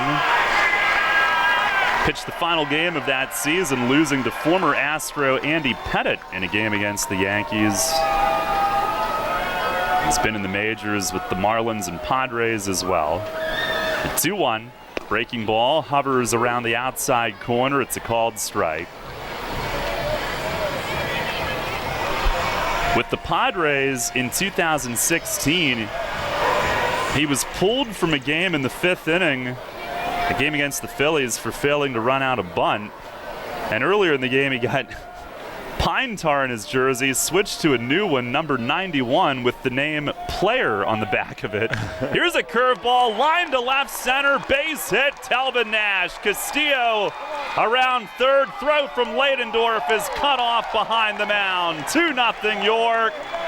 And Telvin Nash catches a hanger over the plate and rips it up the middle. He drives in his 9th. Perfect reverse jinx there. Darryl talking about how they haven't been able to get him going. Well, give him a runner in scoring position in less than 2 outs and see what he can do. And a seeing eye single right up the middle on a curveball.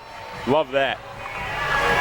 He didn't try to do too much. I mean, he can hit it 500 feet anytime he swings, but just as pretty. Absolutely. Now the Revs with a 2-0 lead. And here is Isaias Tejeda, who DHs tonight. He's hitting at 306 on a 7-game hitting streak. And the first pitch, swing, and he pops it up. First baseman Bichette into the grass, and halfway to the mound, he will nonchalantly stick out the glove and squeeze for out number 2. Tejeda out on 1 pitch. They had Clemens at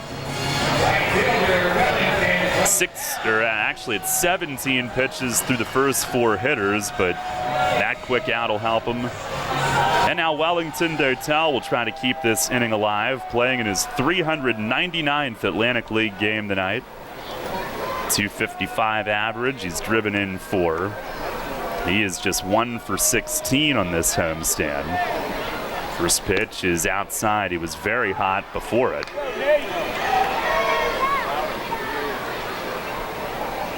Clemens was with Southern Maryland last season, joined the team in May after pitching in Mexico. 1-0. Swing and a miss on a high, hard one.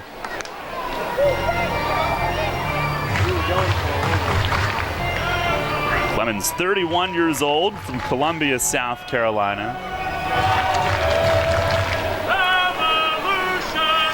6'3" righty. To the plate, and a breaking ball catches the outside again. It's a called strike. 1-2. With Southern Maryland last year, he struggled. He was 4-8, a 5.45 ERA in 29 outings, 12 starts.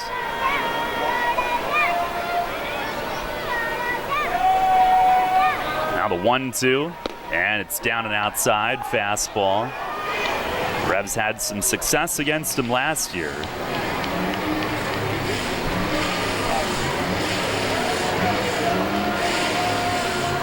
And he'll go to that spike cleaner for a moment. Revs have put up 2 runs against him right away. 2-0 lead for Terzi. So I played in the Marlins organization for AAA New Orleans in 2016. You know what their team name is now? Yeah, the Baby Cakes. Baby Cakes. Only in baseball. It's awesome. New Orleans Baby Cakes. Think it has a meaning? It does. I can't remember, but it does, yes. It is a breaking ball down low, 3-2. I'm on it. I expected nothing less, Brett. Nash will have the head start with a full count and 2 outs.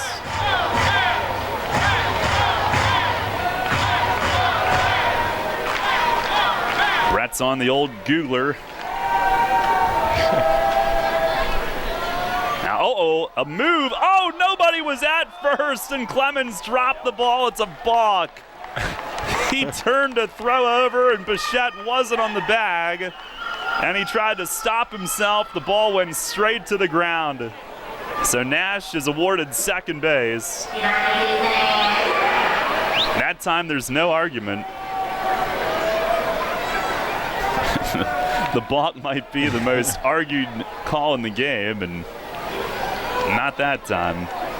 Now he's ready. And the 3-2. Nash goes for third. Nobody was holding him, and Dotel fouls it against the net. Talvin getting a little frisky on the base paths. So General Manager Augusto Cookie Rojas said, "We never once said let's come up with something crazy that'll make the team go nuts, but they wanted to be bizarre and out there." Well, Baby Cakes is pretty bizarre and out there. 3-2. Swing and a miss. He got him on a high fastball as Dotel hits himself in the side of his helmet, and that'll end the inning. But the Revs scored twice in the first, 3 hits, 1 runner left. We'll go to the second inning. It's 2-0 York. Money and business are essential to the strength of a community. So is cheering and celebration and music and fun. That's why York Revolution games, concerts, youth sports, special events, and more happen at a place called PeoplesBank Park. PeoplesBank has been serving York County for more than 150 years. Always cheering, always celebrating, always committed to the things that make York County great. And to you having a great time at PeoplesBank Park. People's Bank, member FDIC, equal housing lender. Mom and Dad, add your little baseball fan to the York Revolution roster with a Rookie Revs membership presented by People's Bank. Memberships include 6 ticket vouchers, behind-the-scenes tours, an exclusive team autograph session, plus a Rookie Revs backpack and more. All that for just $27. It's kid-sized Revs time. Rookie Revs memberships presented by People's Bank. Details at YorkRevolution.com or 717-801-HITS. Wealth is the ability to feed 100 stray dogs. Turn empty parking lots into playgrounds. Watch your child walk down the aisle. As Henry David Thoreau once said, wealth is the ability to fully experience life. At Smith Wealth Advisory Group, we help our clients identify their ambitions, dreams, and financial goals and develop actionable plans to pursue their passions and interests. Let our wealth of knowledge about wealth help you fully experience life. Visit us at smithwealthadvisory.com. Janney Montgomery Scott LLC, member NYSE, FINRA, and SIPC. Catch the Revs all season on Sports Radio 98.9 FM and 1350 WOYK. First in York, first in sports.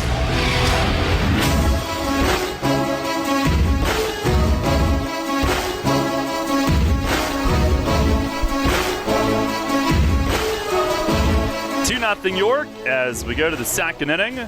Troy Tersey back to the bump as Dante Bichette Jr. will lead things off. And Tersey winds, fires home.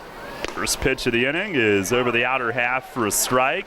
88 on the board. Bichette hitting at .296. Tied with several for the league lead with 3 home runs, including Ryan Dent. On the pitch, it's in the dirt outside. 10 RBIs is tied for 6th most. Would you like your mic up now, Brett? I thought you were putting it on before. Thought it was already on. Gotcha. This is the 1-1. And a bouncer over the leap of Tersey. At second, Castillo charges near the bag, and he fires on the run against his momentum and got the out at first base. Nice play up the middle. And 1 down here in the second. All ground outs so far. Did you tell your Tersey story yet? Did I miss it? I did. I had to fill the delay with that. Yeah, of course. Yeah. What was it? Well, is there a synopsis? You can just spark note it for me. Yeah. Fred DeJesus, the plate ump on Sunday, evidently told him, if you keep dancing around in the front of the mound, you're not going to be here long. I'm going to throw you out of the game. Here's Miles Schroeder. He grounds the first one just foul past first. So I said maybe TrackMan will provide an improvement on the personalities as well. Well, Troy pimps it out after strikeouts. He does. But I mean, it's part of the game. It's part of his personality. I mean, you got to do it. It's hard to strike people out. I have no problem with bat flips or jumping off the mound. It's baseball. Let's have fun. I think it gives him more confidence. It fires himself up. It's facing the K-man here, Miles Schroeder. Pitch is swung on and missed. Switch hitting lefty, chases in the dirt. He is hitting .304 with a home run and 5 driven in. Tersey trying to give these people what they want. He's ahead 0-2. And now the windup. Several taps, he fires, and he got him. Swing and a miss. A change up on the outside corner, and it's a Moz Sticks kind of night around these parts. 2 down here in the second inning. First inning, get it out of the way. Boom. My pick wouldn't do it until the 7th inning last night. I was nervous. That's why they let the big guns pick, Daryl. You just beat me to it yesterday. Here is Quincy Lattimore with 2 men down. First pitch, fastball, called strike, outside corner at 91. 2-0 York here in the second inning. I've only missed one K-man so far. You've told us. This time is asked for. I just want to make it known, so if Rudders, ever wants to sponsor me, I'll take it. I bet they'll jump on that. It's the 0-1. Nah, that misses away. I told you I'd give you your own section in the game notes for when Brett chooses. What are you up to now? I'll take 7 for 8? 7 for 8. Tersey with the 1-1. And it's a called strike. Pinpoint on the outside. Lattimore, who crushed one out of here last night, hitting at .245. 1 homer. Tersey the wind, and the pitch, and a swing and a high fly to right. Dotel will range over to his left, toward the line a bit, and he's got it just shy of the warning track, drifting with it the whole way. It's a 1-2-3 second inning for Tersey after his team gave him the lead. It's 2-0 York at the end of 1.5 here tonight. Want to give your child the best birthday ever without hosting, planning, or cleanup work? Book a York Revolution birthday party at PeoplesBank Park. Parties include 2 hours of all-you-can-eat Kessler's hot dogs and pizza, goodie bags for all guests, and Penn State Children's Hospital playground wristbands. The birthday child gets a custom Revs jersey and throws out a first pitch, and the whole crowd sings happy birthday before the party enjoys a customized Revs birthday cake. Birthdays at a Revs game. Best birthday ever. Details at YorkRevolution.com or 717-801-HITS. Image 360 York is your choice for graphics that enhance, signage that works, and displays that inform. Everything from color change car wraps to vehicle wraps for your entire fleet, custom window graphic, decals and lettering, interior signage graphics and displays. Don't replace when you can reface. Call Rob and his team at 717-757-4909. That's 757-4909. Or order online at image360.com/YorkPA. It's fast, affordable, and convenient. Image 360, 2260 Industrial Highway in York. Sports injury? Walk into WellSpan Urgent Orthopedics for immediate care. No appointment is ever needed. Our orthopedic and sports medicine specialists are here to treat you. Visit wellspan.org/urgent orthopedics today for hours at our York and Hanover locations. Get the latest on the Orioles with the Baltimore Baseball Show, hosted by Dan Connolly. Mondays at 6 on Sports Radio 98.9 FM and 1350 WOYK.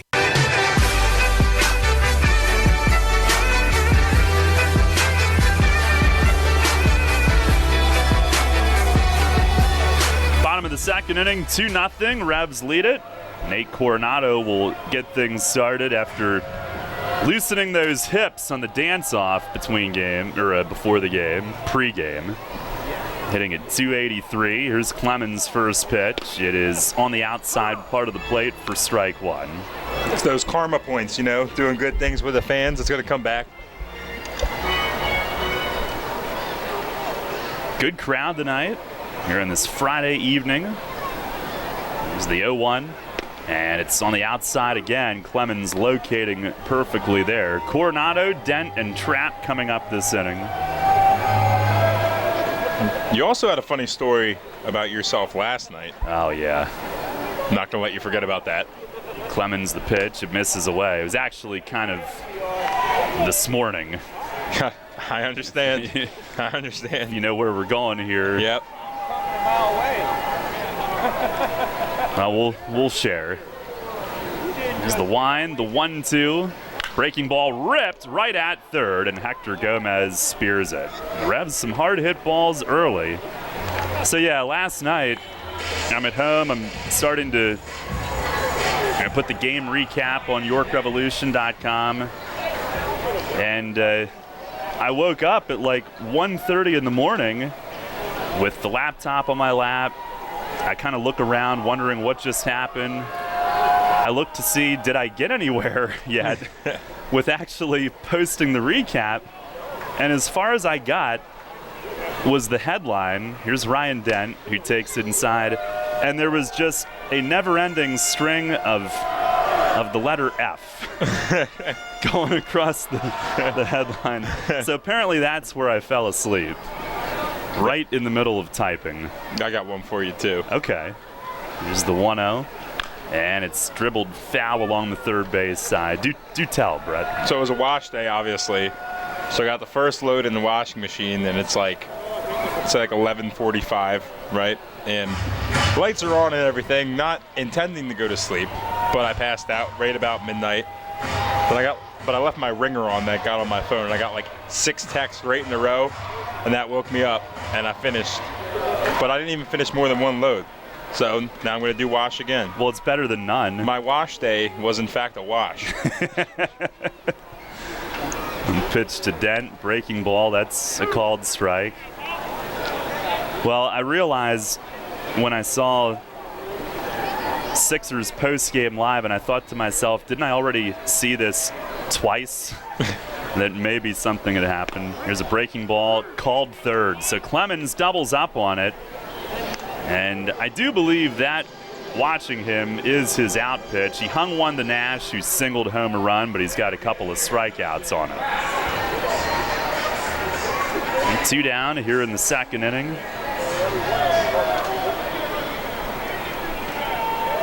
Of course, that headline that I sleep typed could have described last night's game, but could have just left it. It's all F's. YorkRevolution.com might have been shut down. It would have been all my fault. Here's Justin Trapp. And he swings, grounds one past the dive of Gomez, under the slide of the shortstop Alfonso, out onto the outfield grass. And Trapp with a seeing eye knock on through into left field. Jumps on the first pitch. Revs with their 4th hit. A kind of curious decision for Gomez to be playing in there with 2 outs. Trapp hit that ball hard right through. So the lineup change works the first time around. James Skelton hits a double out of the leadoff spot, now a single for Justin Trapp as they switch positions. And managers, if they can, they also love to have speed in that number 9 spot, because then here you are with speed on base and speed at the plate. And a lob over. Trapp will get dirty and fall back on.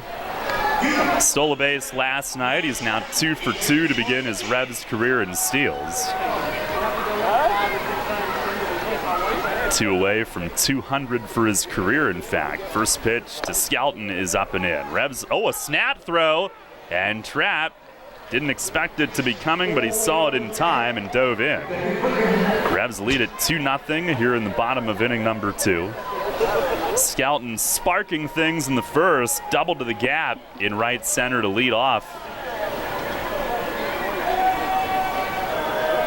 He's got a great approach at the plate. He's willing to take pitches. He does make a lot of sense to have in that spot. The 1-0 and a breaking ball over for a strike. I guess Mace might have to reluctantly decide to do it. And Jamie Keefe and High Point's athletic trainer emerged from the third base dugout heading straight out to Clemens. They must have seen something on that pitch.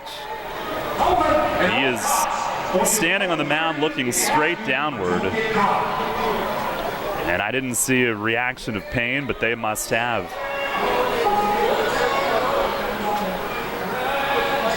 I saw Logan Darnell leave on Thursday night, but then the Patriots got 8 great innings from their bullpen.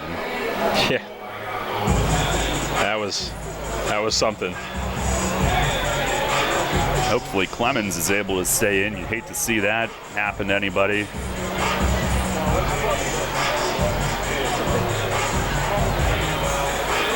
But we shall see. It's a long discussion. A lot of times this is the manager saying don't risk anything, and it looks like manager is going to prevail. If there was any discussion of whether he could stay or not, Clemens will exit. 2 times in 3 games now for opposing pitchers.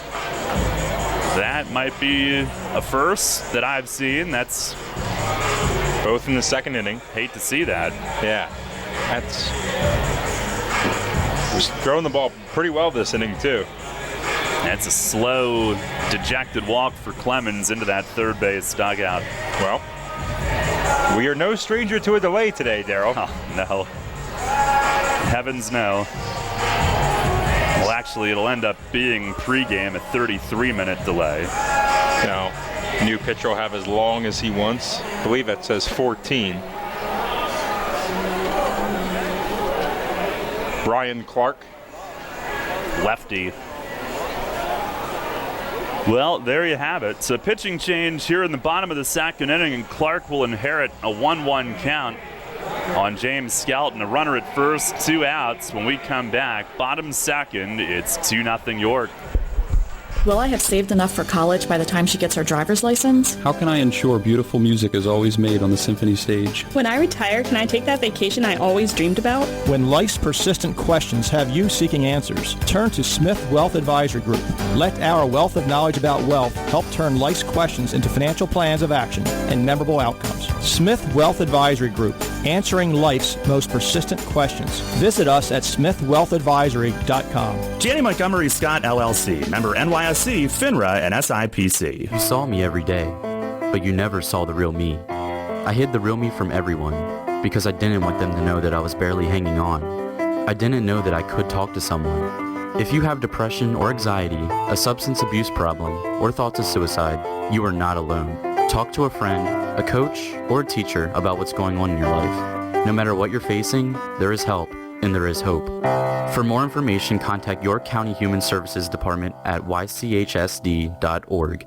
Since 1934, PSECU has given Pennsylvanians financial opportunities to live a better life. We are a credit union who offers valuable free and low-fee financial products, broad lending options, and outstanding money management for financing life. At PSECU, we are proud of who we are and committed to who we serve because our Pennsylvania roots run deep. We are banking on a difference. Visit psecu.com to join us. This credit union is federally insured by the National Credit Union Administration. Equal opportunity lender. Take us on the go with the new WOYK app. Download on the Apple and Google Play stores today. Sports Radio 98.9 FM and 1350 WOYK. First in York, first in sports. This is Justin Trapp. You're listening to York Revolution Baseball on the home of the Revs. Sports Radio 98.9 FM and 1350 WOYK. First in York, first in sports.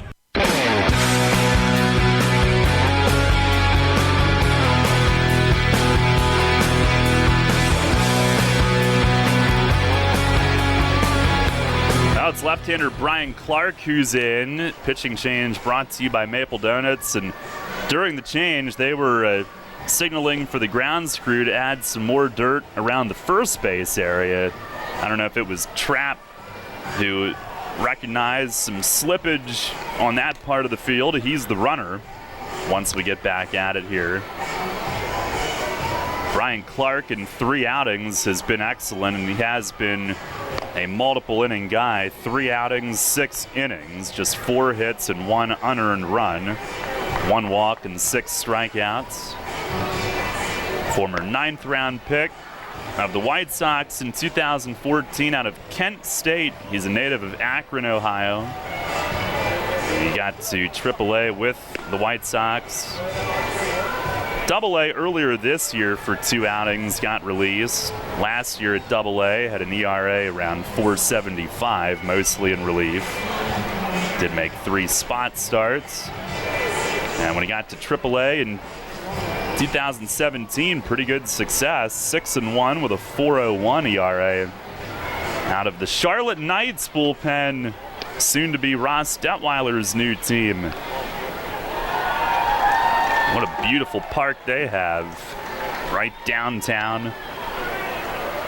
And saw him on the way out the other night, and that's the first thing he said he was headed to Charlotte, heard that the ballpark's great, and he had at one point played in their old one, which was actually over the state line in South Carolina, and it was not so great. But they have one of the best in minor league baseball now. Yeah, it's a nice area. Have you ever been to the Carolinas? I have a couple times, yeah. Okay. What parts? Actually, Charlotte once. Nice. And then another funny story, Brett, just full of them tonight. All right, we're killing it. I was at Myrtle Beach when I was, 4 years old when Hurricane Hugo came in and interrupted our vacation, so I don't think it's really not that funny, but yeah, I've never heard of Hurricane Hugo, so it was a bad one. 1989, long before you, Brett. I wasn't even thought of. Exactly. Now we have pictures of windows being boarded up. Where did this story come across funny to you? Now that it's spilling out, there really is nothing funny about it. I'm just messing with you. Just giving you a hard time. You know, here's where it gets funny. Because of the storm, I guess there were, it sounds disgusting, but there were roaches that would make their way into the hotel, like through the sink. Nice. And it reminds me of where we stayed in New Britain the last 2 years. Oh, nice.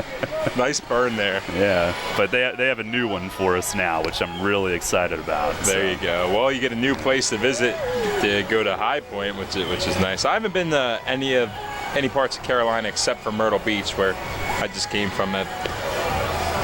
But I need to go to North Carolina. I hear it's nice. So they didn't have a sign like, this Hurricane Hugo landed here in 1989 or anything? No, they didn't advertise it. No. It's not really probably doesn't really help tourism too much. Well, you had a good time, though. I did. And there were no hurricanes. Well, actually, I drank a hurricane. Couple hurricanes, actually. I bet you did. So that was about the only hurricane I experienced. How many golf balls do you think you lost? Well, I was talking today to one of my coworkers here, and she saw my shoes, and she's like, "Are those your game shoes or your regular beat up shoes?" And I was like, "No, these are my game shoes from Flying Feet. I actually forgot my golf shoes, so I had to use my game shoes. And because of all the sand traps and the mud and the woods and the water that I hit the ball in, I did some damage. I might have to see if that sponsorship will get me another one, because I really put a pounding on these shoes." Well, if you're going to play the course, you may as well see all of it. So I did. Left, every right. angle. Well, Clark is ready after the injury warm-up as long as he needed. 1-1 to Skelton, a swing and a bouncing ball right side, and the second baseman Baca ranging toward first will dump it off to the bag to end the inning. Bichette initially went for it, stopped, trapped the runner, stopped, let it bounce in front of him, and Baca was there to make the play. No runs, 1 hit, 1 left. We'll go to the third, still 2-0 York.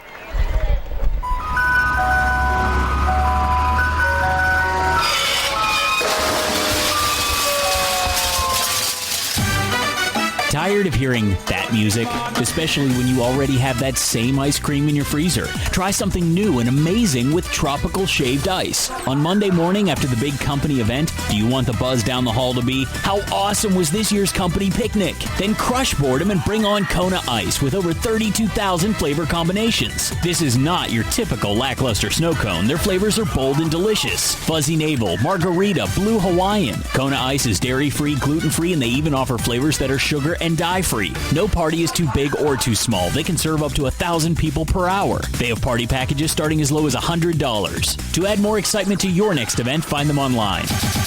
At Donegal, we understand there are many costs associated with running a business. That's why Donegal works with you to provide quality insurance products based on your business needs, and why we deliver that insurance at a price to fit your budget. Call your local independent Donegal agent today and discover why, when it comes to insurance for your business, Donegal is a better value. Contact Kochman Kunkel Insurance at 717-854-0300 or stop in at 3217 East Market Street, York. Locally owned and operated by Pam and Rudy Kochman. Kochman Kunkel Insurance. Your source for all of Friday night's action. Central PA Game Day with Steve Navaroli. Saturday mornings at 9 on Sports Radio 98.9 FM and 1350 WOYK. Listen live and on demand with the new WOYK app and online at 989WOYK.com.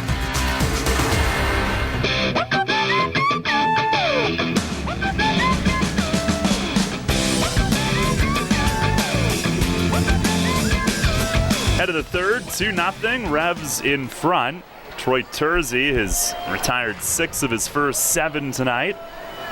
The Richie Schaefer, Michael Baca, and Tyler Ladendorf coming up this inning. On our York Mitsubishi out-of-town scoreboard tonight. In the bottom of the second, New Britain a 1-0 lead at Southern Maryland.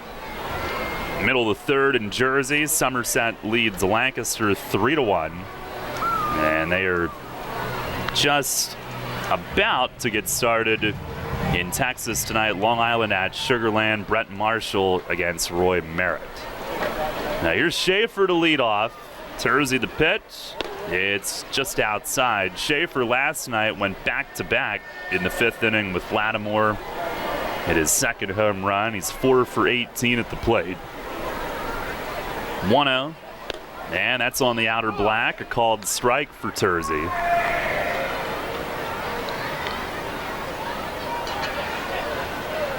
Defense pretty much straight up.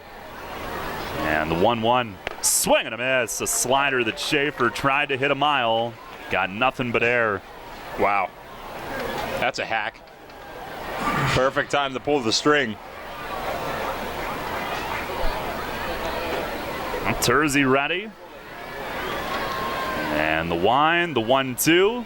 Swing and a high drive to deep left. Schaefer got this one. It's gone, and the Rockers are on the board. His second home run in as many nights. And I think they tried to double up, and this one flattened out, and Schaefer has his third of the year, sailing over the arch nemesis in left. The Rockers have come in here and hit 4 home runs in this series, all over the big fella in left field. That was almost identical to the spot he hit his solo home run last night, Richie Schaefer. He might not hit for a high average in this league, but dude's going to hit a bunch of home runs. Now that ends the 9 1/3 inning scoreless streak for Tersey. Now here's Michael Baca, a 2-1 game. First pitch fastball is right there for a strike on the 9th place hitter. Baca 5 for 11 in 5 games.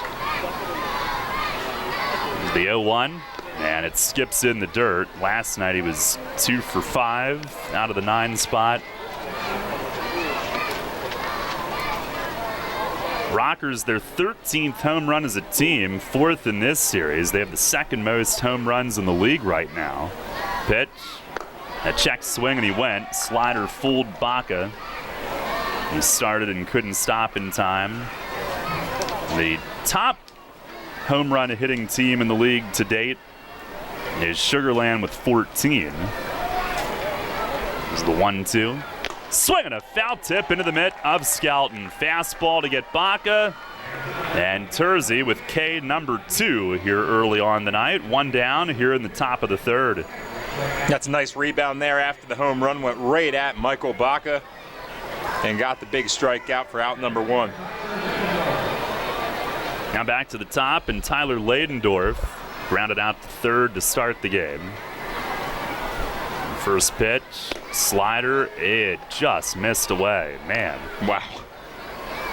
I saw that called all night so far, and a pretty popular spot from the umpire last night, too. On the 1-0, and it breaks low and outside. Second time through the order now, and 2 breaking balls to start off the leadoff man. Revs a 2-1 lead here in the third inning. Terzi with the pitch, and it's down and away, ball 3. Ladendorf, who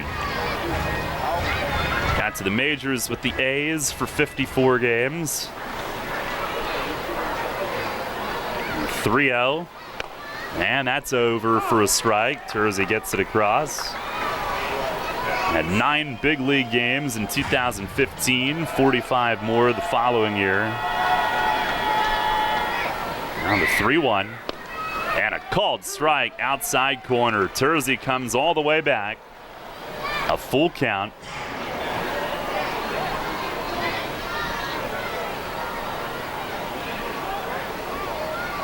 On the wind, the kick, the payoff.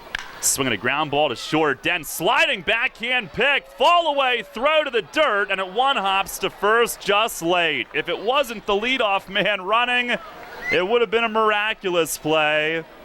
He slid to a knee, backhanded it, and as he fell onto his throwing side, he somehow got it accurately to first and close. Keyword there was accurately. That's a tough throw. I mean, I don't even know if he saw first base. He was falling back and on a knee, and man, like you said, it anyone but Ladendorf, that's out number 2. What an effort. Here's Giovanni Alfonso, who grounded out his first time. Will be an infield hit. The third hit for High Point. Revs with 4. First pitch, swinging a ground ball to short. Dent to his left this time. He picks it. He shovels it. Castillo the turn. 6-4-3 double play. And on the very next pitch, Dent to his left this time starts the twin killing. 1 run on the solo homer, 2 hits, nobody left on. Now we go to the bottom half of the third. It's York 2, High Point 1. Looking for a drool-worthy auto loan? Hello, I'm Sue DiStefano, President CEO of First Capital Federal Credit Union. Give Fido the ride of his life in a new car, truck, or SUV. With an interest rate as low as 3.49% APR and flexible terms, we can make it happen. Speak with a loan officer today or apply online at firstcapitalfcu.com. First Capital, putting you and your county first for 65 years. Federally insured by NCUA. First Capital Federal Credit Union.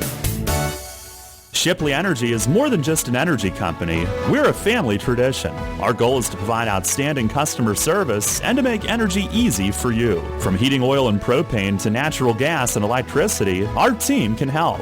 We also offer HVAC services, installation, maintenance, and service plans to keep your home safe and comfortable. In addition, our team can improve the quality of water in your home. To learn more, visit ShipleyEnergy.com or call 855-5-SHIPLEY. We make energy easy. You trust AAA to work at every mile. But AAA doesn't just cover your car. They can also cover your home. AAA Home Insurance protects every square foot.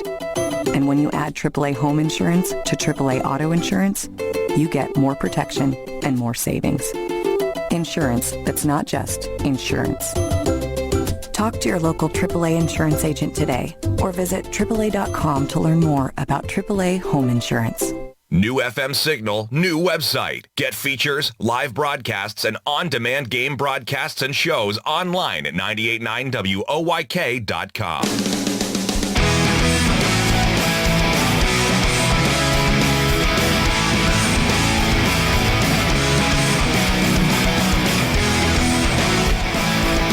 Two to 1, Revs lead it. Certainly want to improve the defense from what it's been early this season, and last half inning was a pretty great display. Yeah, I have to say, almost a highlight reel play from Ryan Den, just a little late on a really tough throw, and then the 6-4-3 twin killing. And got a chance to do that on the very next pitch. Henry Castillo will lead things off. He'll now bat right-handed against the lefty Clark. Came in after Clemens left due to injury through one pitch. His second one to begin this inning is tip foul behind the plate. Clemens an inning and 2/3, 4 hits, 2 runs, didn't walk any, struck out 3. Castillo had an RBI double off of him in the first. His league leading 8th. The 0-1, that is outside and a little high. 2 runs, 4 hits, no errors for York. 1 run, 3 hits, and no errors for High Point. Now fires. Fastball called strike, 90 on the outer edge.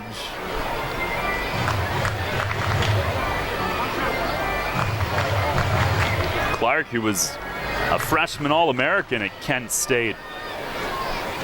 Originally a reliever in college, then transitioned to starting. He fires, swing and a miss. He gets Castillo up on that fastball. Now Clark has retired the first 2 that he's faced tonight, 1 down. And Melky Mesa to the plate next. He went down swinging his first at bat. Like we said, Clark 3 outings, 6 innings, so certainly a multiple inning guy. Dusk here on a beautiful night. Pitch to Mesa is swung on and missed. Clark with good life on his fastball coming in here. A lot of swings and misses on it.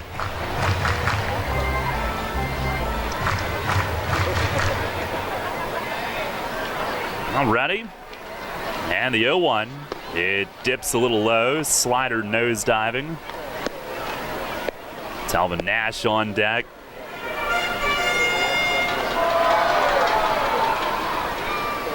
Revs haven't totally gotten the heart of the order going just yet. There's the 1-1, and that misses down and away.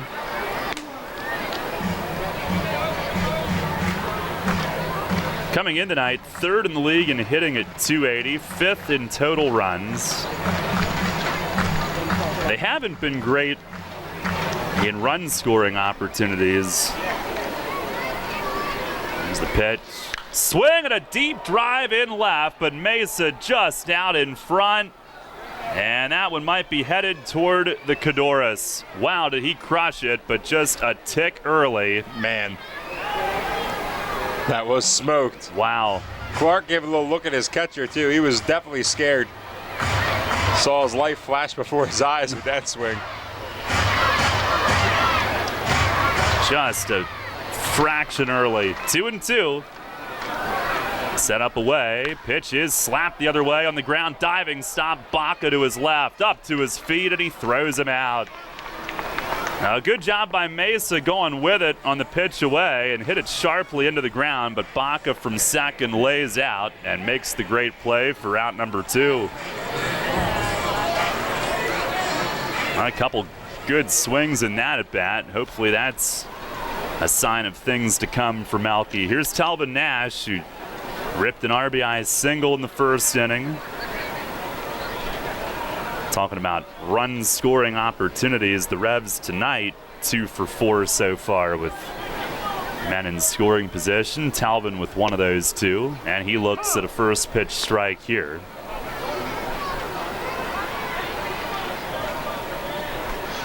He and Clark were both in the White Sox system. Might have been teammates briefly. Here's the 0-1, and that misses away. Talvin from York was picked up by the White Sox in 2016. And with Detweiler being purchased yesterday. It's now 3 Revs who have gone to the Sox mid-season. The pitch, swinging a bouncing ball near the line at third. Gomez gloves, long throw, will get Nash to end the inning. It was Nash, Devin Watts last year, and Detweiler yesterday. We'll go to the 4th inning. Brett with the play-by-play. The Revs with a 2-1 lead. If you own a tractor-trailer business, then you know the cost of having your rig down instead of on the road. Rivers Truck Center in Red Lion keeps your trucks on the road by providing a one-stop shop for all your trucking needs. Rivers handles full-service truck sales and carries a full line of parts for all makes and models, has their own full-service collision center, and provides 24-hour emergency towing and roadside assistance. Check out riverstruck.com for more info. There's a reason Rivers Truck Center has been in business for over 40 years. They really do care. Mom and Dad, add your little baseball fan to the York Revolution roster with a Rookie Revs membership presented by PeoplesBank. Memberships include 6 ticket vouchers, behind-the-scenes tours, an exclusive team autograph session, plus a Rookie Revs backpack and more. All that for just $27. It's kid-sized Revs time. Rookie Revs memberships presented by PeoplesBank. Details at YorkRevolution.com or 717-801-HITS.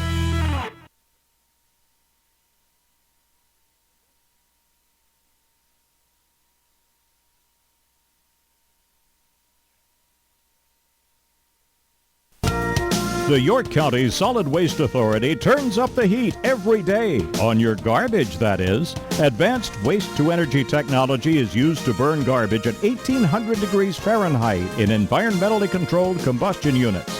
This reduces air emissions and produces electricity, enough to power 20,000 homes every minute of every day. Visit www.ycswa.com to learn more.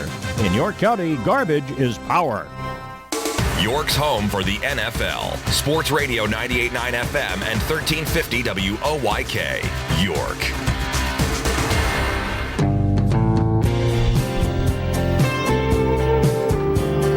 Back here in the top of the 4th inning, Troy Tersey back out, and his first pitch is low to Hector Gomez. Troy Tersey just 1 run allowed so far on 3 hits in start number 3. 1-0 pitch is outside. Drives the count to 2-0. Tersey's been attacking the outside corner so far, something he does a lot. Takes a deep breath, looks in. Now the 2-0 pitch is over for strike 1. Gomez 1 for 1 today. He doubled down the left field line. Batting .333, 12 RBIs. That's good for second in the league. The 2-1 pitch swung on and fouled off his foot. That looked painful as Gomez goes down. And he'll get some attention from his coaches. That looked really painful as he's limping, trying to put weight on it, but man. Fouled that ball straight down off his leg. Try to take the shoe off.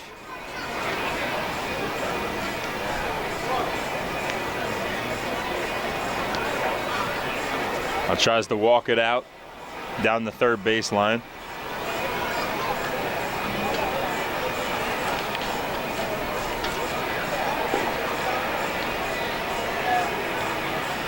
Troy Tersey from Keystone College was a first-team All-American.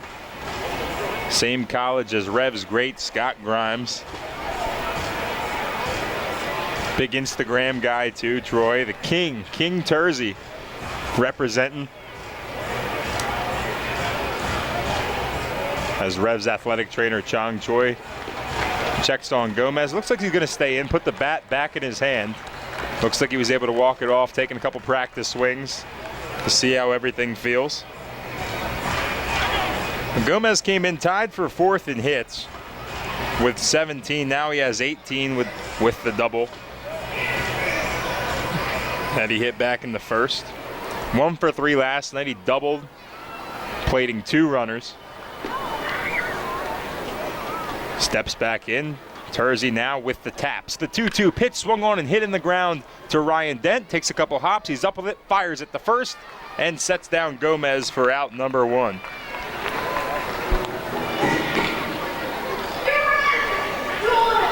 (6-3) on the putout.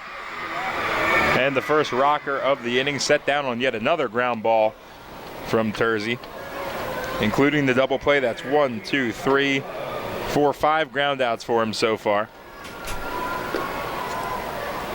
That'll bring up Steven Cardulo, the right fielder.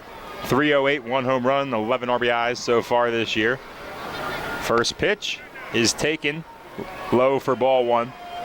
Grounded out in the first. Had a big night last night at his first home run of the season. It was a grand slam. 1-0 pitch is outside again for ball 2.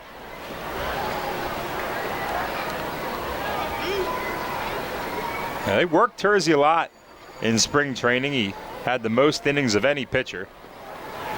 2-0 pitch is swung on and fouled straight back to the screen.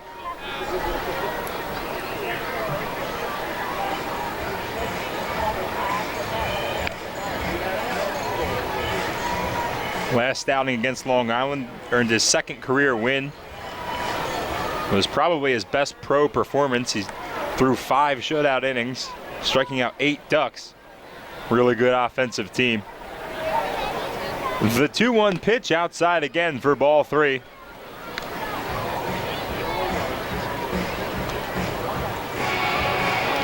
Cardulo came in this game also with 17 hits, tied for 4th. The 3-1 pitch is taken for ball 4. Ball was low, according to first base umpire Doug McFarling. Now put a runner on first here with 1 out in the top of the 4th. Dante Bichette Jr. caught last night but playing first base today.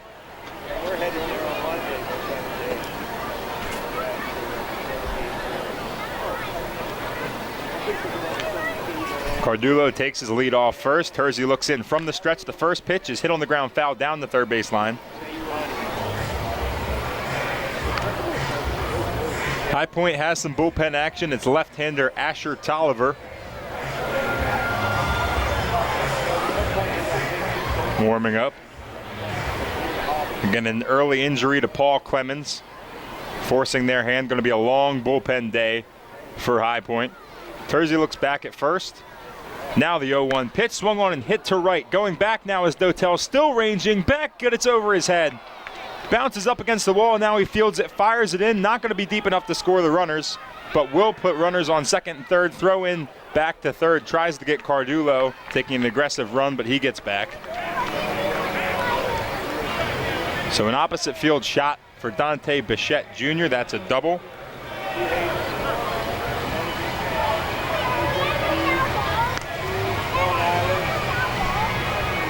A little bit of a jam here for Troy Tersey. That's the 4th hit of the day for the Rockers.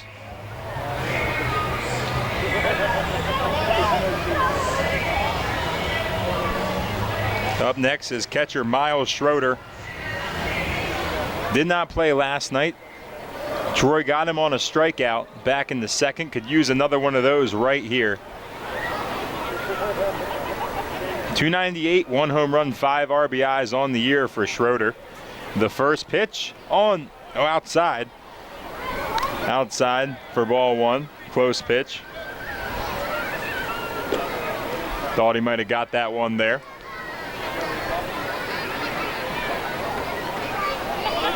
And Tersey looks in. Bichette standing off second. Cardulo on third.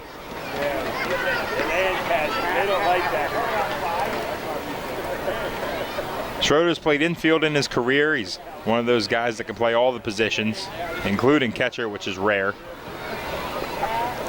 Next pitch swung on, hit right to Telvin Nash. Runner freezes, and Nash will be able to step on the bag and hold the runner at third. That is exactly what the doctor ordered for Troy Tersey. So 3 unassisted on the putout. Runners still stand at second and third, but an all-important second out recorded.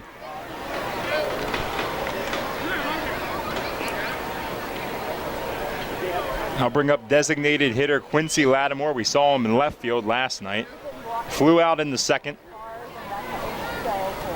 Batting .240, 1 home run, 8 RBIs.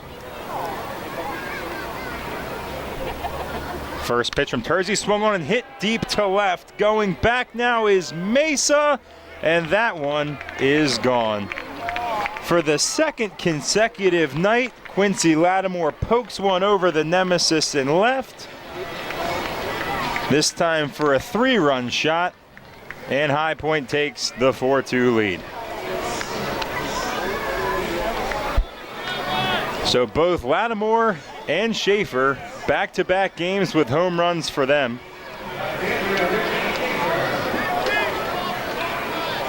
First pitch swinging there, saw a pitch he liked. Terzia looked to battle back against Schaefer. First pitch is swung on and missed for strike 1. Schaefer hit a solo home run back in the third. His third of the year. The 0-1 pitch, check swing, but he didn't go, according to Mario Rojas down there at first base.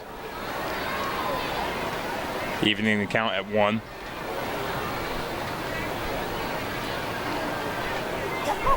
One pitch, swung on and roped down the left field line. It hit the third base bag. It'll stay fair. It'll be a double for Richie Schaefer, his second extra base hit of the game. Some problems here for the Revs in the top of the fourth.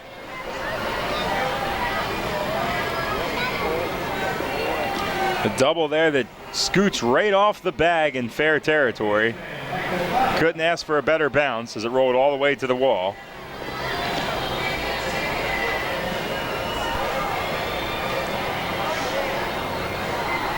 Schaefer now at second. Tersey looks in, trying to get on the same page as James Skelton back there behind the dish. First pitch to Baca is outside for ball 1.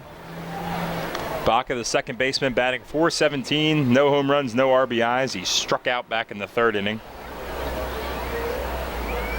Was 2 for 5 last night.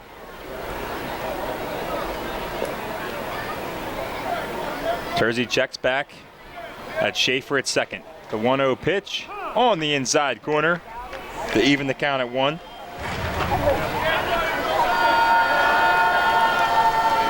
Michael Baca, the former New Britain B. Also played in the Frontier League. University of New Mexico baseball product. The 1-1 pitch, swung on, hit on the ground to Coronado. He slips trying to go for the tag. Didn't throw it across, tried to go for the tag of Schaefer, who was trying to advance from second to third, and with the wet ground, lost his footing.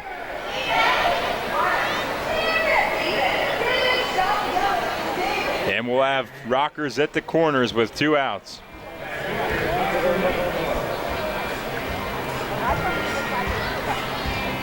Now bring up leadoff man Tyler Ladendorf.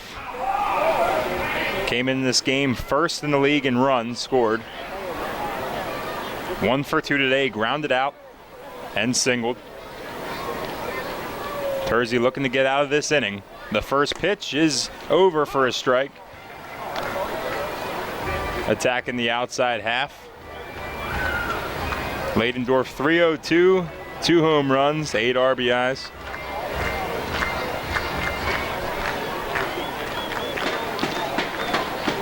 Tersey ahead 0-1.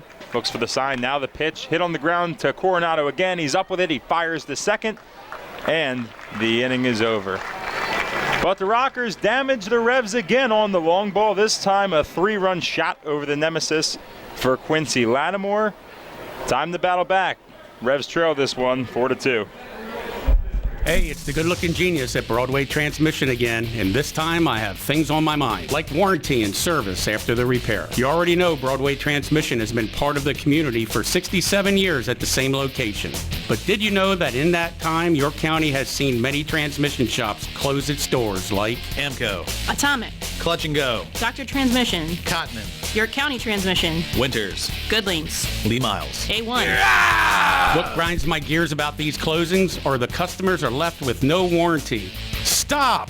Don't make that same mistake. Broadway Transmission has over 40,000 transmission jobs under our belt, and we are still here today standing behind our famous 3-year warranty. We kid around a lot on our ads, but nothing is funny about having no warranty when you need it. Avoid that risk with the only smart choice in all of York County and stop by Broadway Transmission today. Broadway Transmission will get your ship together and stand behind it too. Visit us on the web at BroadwayTrans.com or stop in and see how it's done. With the new Express Sports football and car racing from the Pennsylvania Lottery, you can play your favorite sports at participating retailers, bars, and restaurants. Make your picks on your play slip, like touchdown pass on the third play, or the first 3 cars to cross the finish line, and watch the fast-paced lifelike action on the big screen. With drawings for cash prizes every 5 minutes, there's never a dull moment. Come on, come on. Yes! Express Sports from the Pennsylvania Lottery. Compete from your seat. Players must be 18 or older. Benefits older Pennsylvanians every day. The York Revolution plays here. Sports Radio 98.9 FM and 1350 WOYK. First in York, first in sports.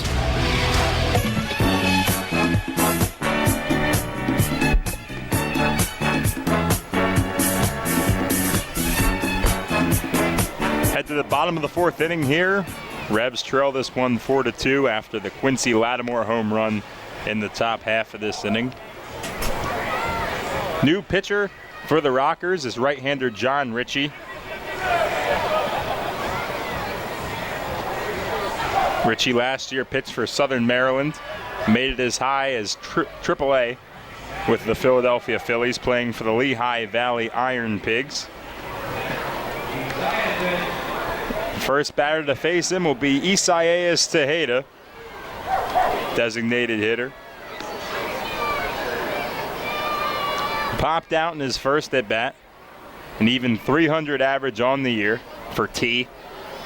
First pitch is taken for strike one, 87 miles per hour. .300 average, no home runs, 2 RBIs. Was 1 for 3 last game with a walk. 0-1 pitch, swung and hit foul down the left field line. Scooped up by Polo over there by the third base coach's box and thrown into the stands for a fan. Good hands there from Polo.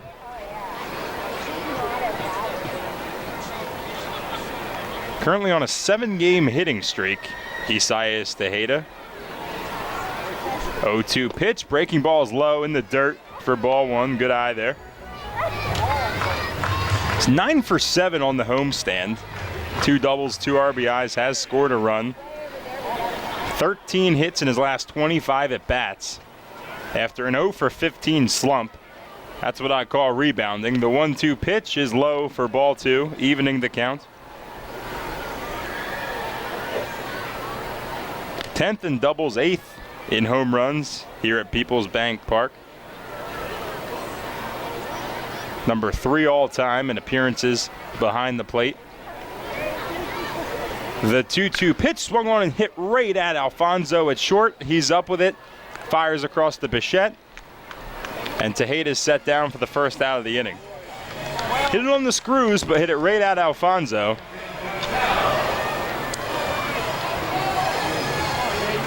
.6-3 on the putout. I'll bring up Wellington Dotel, the right fielder. 0 for 1 with a strikeout, .250 average on the year, no home runs, 4 RBIs. First pitch is over for strike 1, off speed at 76 miles per hour. Dotel off to a pretty slow start in this homestand, looking to get it going, just 1 for 16. 0-1 pitch, outside and low for ball 1.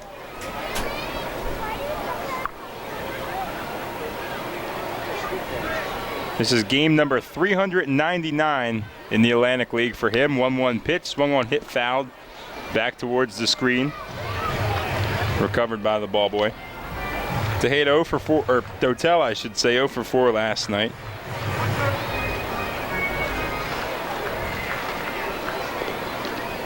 This is going with the glove on the bottom hand. We've seen him mix it up in that department. 1-2 pitch is high for ball 2.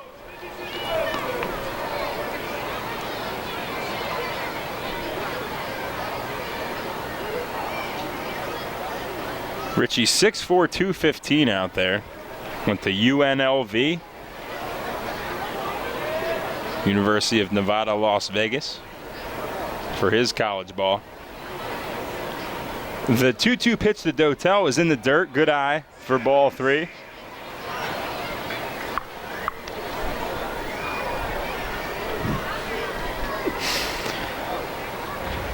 A couple clicks of the tongue there for Dotel. He works the count back in his favor. It's full. Just one out here in the bottom of the 4th. Revs looking to play comeback yet again. The full count pitch hit on the ground, but right at Alfonso again. He scoops it up, fires it over to Bichette. 2 players, 2 ground outs to shortstop, and 2 outs recorded in the bottom of the 4th. Oh, he's getting his workout over there, Alfonso. It's a lot of work to that infield. Right before game time to get it ready.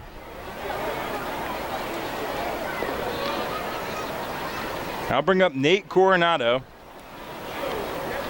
the People's Champ today. First pitch is inside and low for ball 1.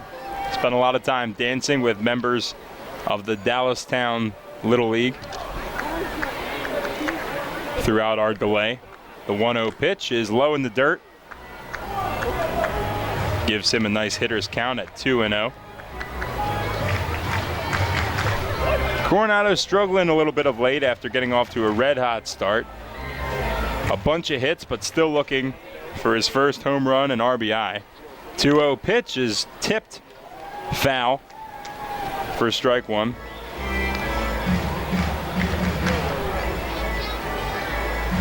Coronado 1 for 4 last night. Just 2 for 17 on the homestand.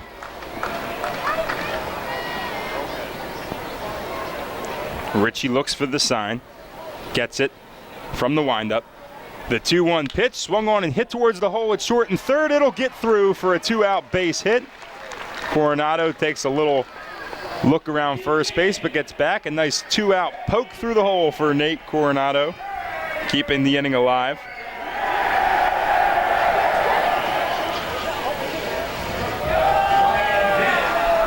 Back-to-back games with a single now for Nate Coronado.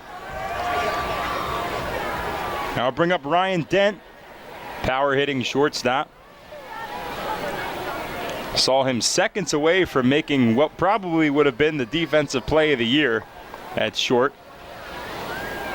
First pitch to him outside for ball 1. Dent on the year 250 with 3 home runs, also 10 RBIs.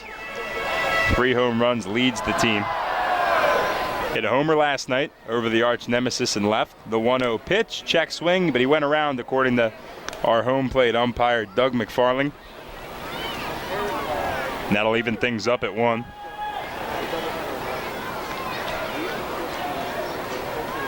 Five for 15 this series, or this homestand. Does have 2 home runs.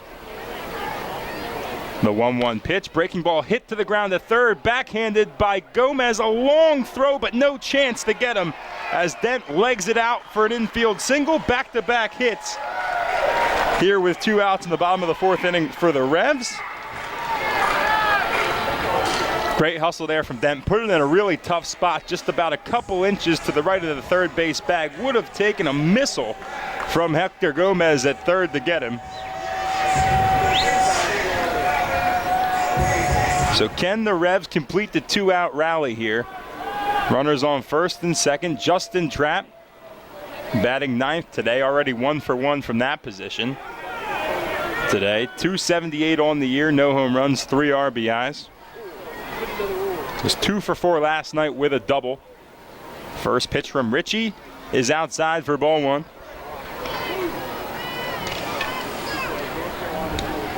Trapp comes into this game 6th in the league, or tied for 6th in doubles with 5. Trailing Henry Castillo, his own teammate, who's distancing himself. The 1-0 pitch swung on and hit over the head of Alfonso at short. Let's see, they're going to hold the runner as it was hit too sharply, but 3 straight singles with 2 outs in the bottom of the 4th inning loads the bases for the Revs. A line shot right over the head of Alfonso, hit way too hard to try to send Coronado. But the rally continues as James Skelton, our leadoff batter, already has 1 double today, steps to the plate. Fans now getting into it, seeing the fight from their home team. 417 so far on the year for Skelton, no home runs, 1 RBI. First pitch from Richie on the outside corner for strike 1.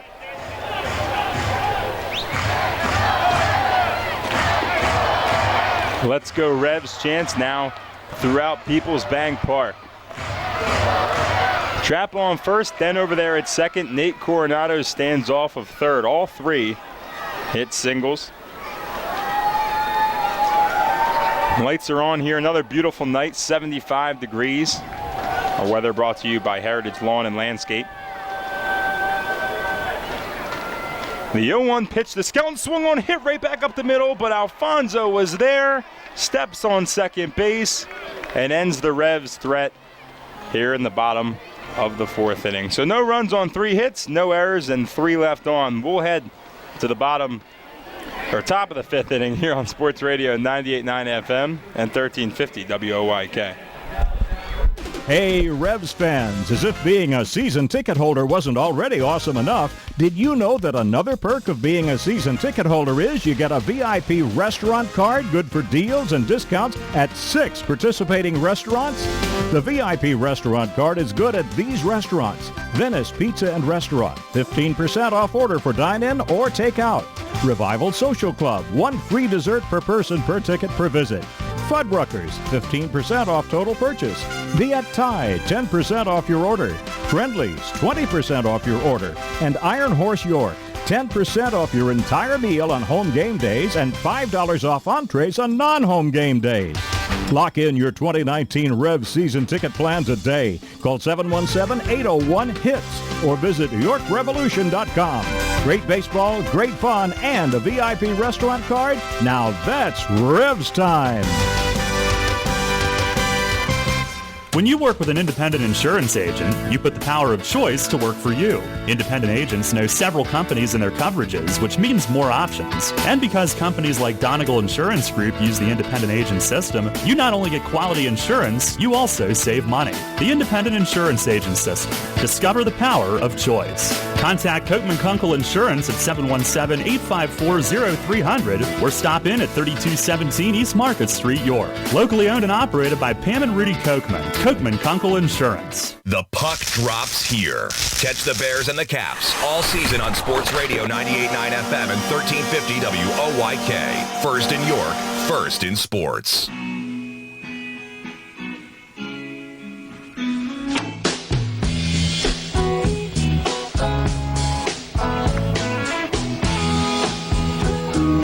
Head to the top of the 5th inning. New Revs pitcher is left-hander Ian Thomas. As Troy Terzi's done after 4 innings of work. 4 innings pitched, 7 hits, 4 runs all earned. He had 1 walk and 2 strikeouts. Gives way to Ian Thomas, his 6th appearance so far this year. First pitch to Giovanni Alfonso is high for ball 1. It's been a strong 5 games of work so far for Ian. Retired 14 of 16 batters that he's faced. Allowed just 1 hit and 1 runner to advance on an error. Breaking ball on the 1-0 pitch is outside for ball 2. He's 11 strikeouts shy of 500 in his pro career. The 2-0 pitch is low for ball 3.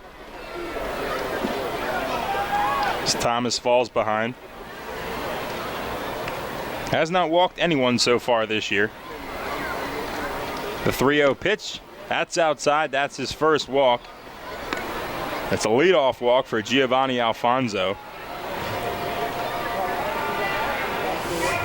Alfonso, a catalyst of the offense last night. Him and Tyler Ladendorf Ladendorf scored 4 runs. Alfonso scored 3, and seemingly every time Ladendorf got on, Alfonso was right behind him. Now I'll bring up Hector Gomez. First pitch inside. So Thomas with 5 straight balls outside the strike zone as he grips the rosin bag. Kicks the dirt, trying to get comfortable. Gomez, 327, no home runs, 12 RBIs. He's 1 for 2 today. 1-0 pitch, breaking ball hit deep to left. Going back now is Mesa, but he has space and puts it away. Who got that one off the end of the bat was Gomez. It almost right at Mesa, who had to just go back about 2 or 3 steps, was already playing pretty deep, knowing how far he can hit it.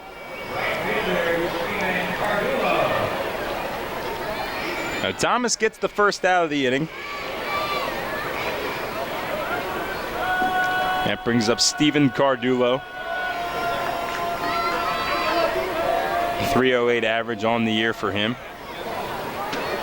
Alfonso takes his lead now. First pitch is inside for ball 1. The hits are even at 7 apiece. High Point leading this one 4-2.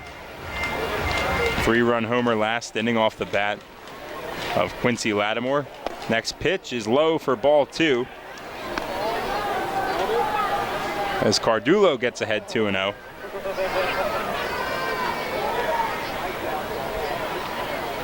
Now Thomas working quickly here, gets the sign, runner goes. No, he got him picked off. Good job there. Nash throws, but he's in at second base.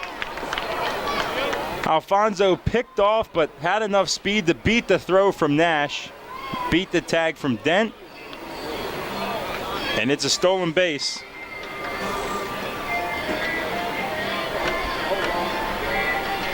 Thomas's move over just a little low.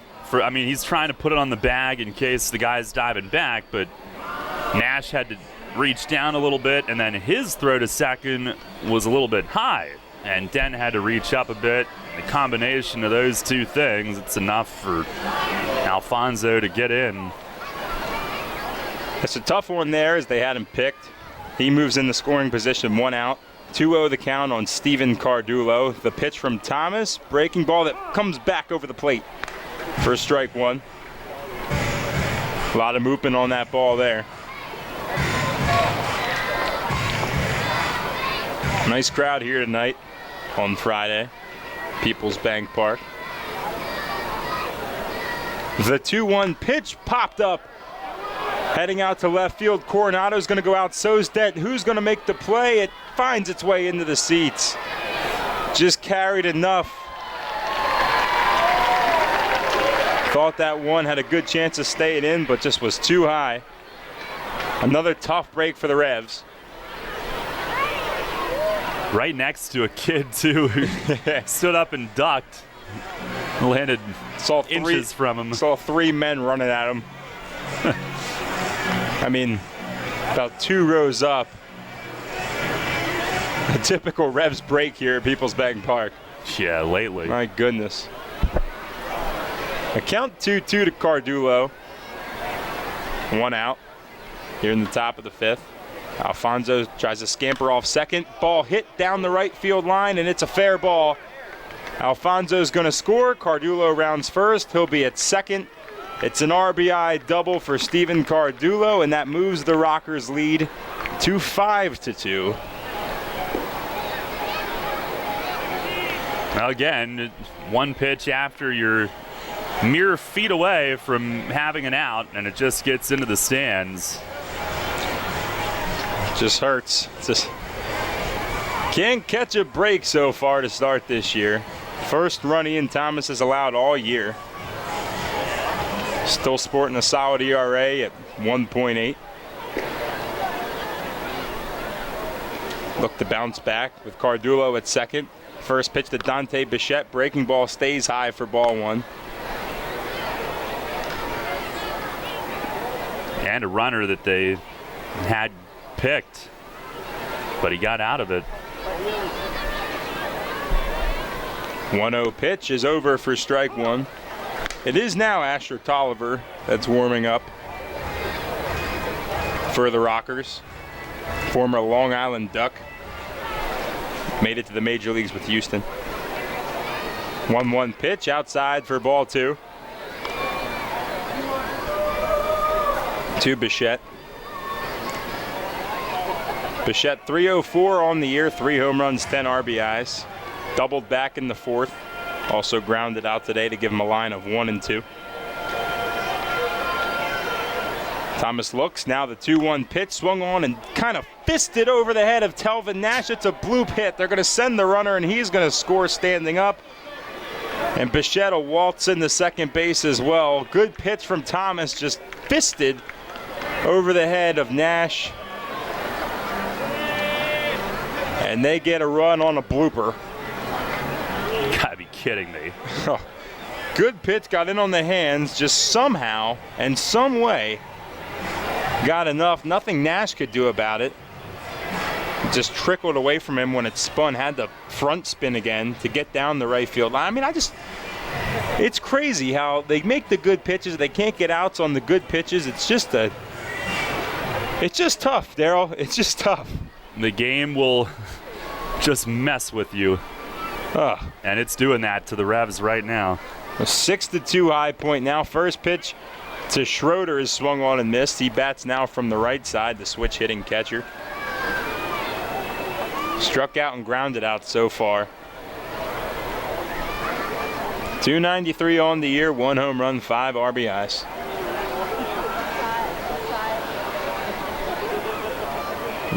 Thomas calls time.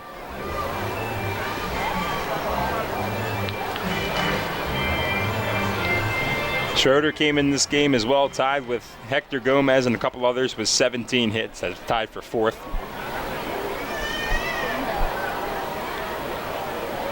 Oh, now Ian Thomas calls for a mound visit with James Skelton, but I don't think you can do that.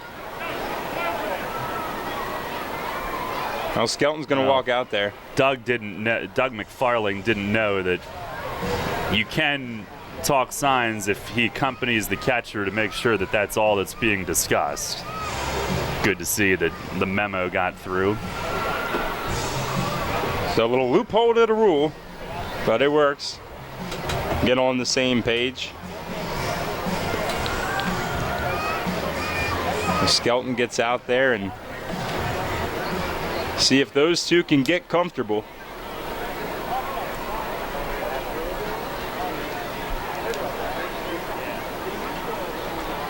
Set now from the stretch.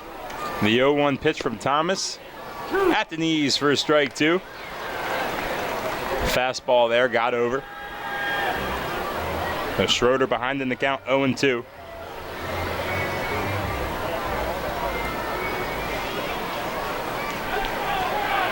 Long look in from Thomas. Looks back at Bichette. Now the 0-2 pitch swung on and hit weakly to third. Up with it now is Coronado. Fires across to Nash, who stretches and makes the play. The 2 outs now here in the inning. Bichette moves over to third on the play. Busy night for Coronado again. Yeah, getting a lot of ground balls over there, whether it be Terzi or Thomas. He's handled it well with the exception of the one where he went for the tag and slipped. And now I wonder if Jamie Keefe from the third base coach's box is arguing that Nash came off the bag and asking the first base ump Rosas to get the plate ump's perspective on it. Well, first base coach for the Rockers is pleading his case. Well, to no avail. Runner's still out. But Thomas will go back to work. Quincy Lattimore, 1 for 2 today, hit a 3-run home run back in the 4th off Troy Terzi to give the Rockers the lead. First pitch breaking ball over for strike 1. Big bender there at 71 miles per hour. Lattimore DHing today. 255, 2 home runs both this series, and 11 RBIs. 0-1 pitch, breaking ball, check swing, appeal down the first. Rosas says no, he did not go. And it evens the count at 1.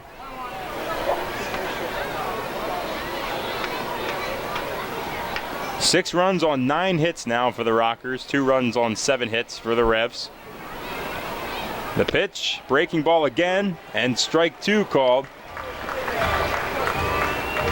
Thomas ahead 1-2, looking to end the inning. Keep Bichette over there at third. Keep this game as close as possible for the Revs bats. The 1-2 pitch to Lattimore, low in the dirt, blocked by Skelton. Good job keeping it in front of him. Yep, you got to trust your guy back there with the man on third. I have a feeling Skelton's going to be earning that trust of this staff. A good catcher back there. Fun fact about Ian Thomas, he struck out Bryce Harper for his first ever major league strikeout. The Philadelphia Philly. The 2-2 pitch, breaking ball, swung on and missed. Thomas gets out of it, but not before the Rockers tack on 2 more runs, push their lead to 6-2. Comeback kids need to come out and play in the bottom of the 5th inning here on Sports Radio 98.9 FM and 1350 WOYK. As you clean it out, keep in mind Community Aid's looking for your lucky leftovers. After you wrap up your yard sale, donate what's left over at your closest Community Aid Drive-Up Donation Center. They're attached to each of Community Aid's incredible thrift stores in our area. Hanover, Harrisburg, Lancaster, Mechanicsburg, and Selinsgrove. Community Aid wants your lucky leftovers to help more than 750 local charities. Learn more at communityaid.net. But don't forget, give your lucky leftovers to Community Aid. Neighbors helping neighbors. Are you on your way to work right now? Trudging along, heading to the same job you're just not too enthused about any longer? Hearing this ad might just mean it's your lucky day. Give your career a reboot with the York Post Office. The York Post Office is now hiring rural mail carriers. Work in a fast-paced, dynamic environment. Hiring for non-career positions with career eligibility. Starting at $17.78 per hour with all eligible for health benefits. Suitable vehicle for delivery is required on some routes. Get your foot in the door on a new career today. Apply online at USPS.com. Sports injury?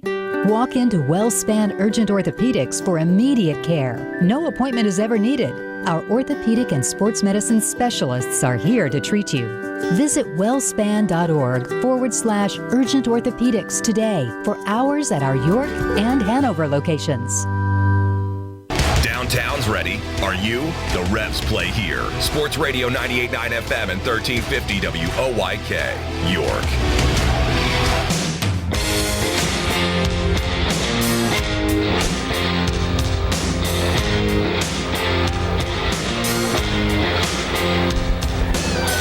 Bottom of the 5th inning here. Revs trail this one 6-2. New Rockers pitchers left-hander Asher Tolliver.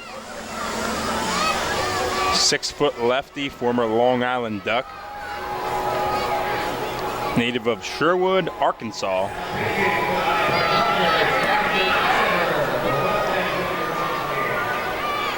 First batter to face him will be Henry Castillo, batting from the right side.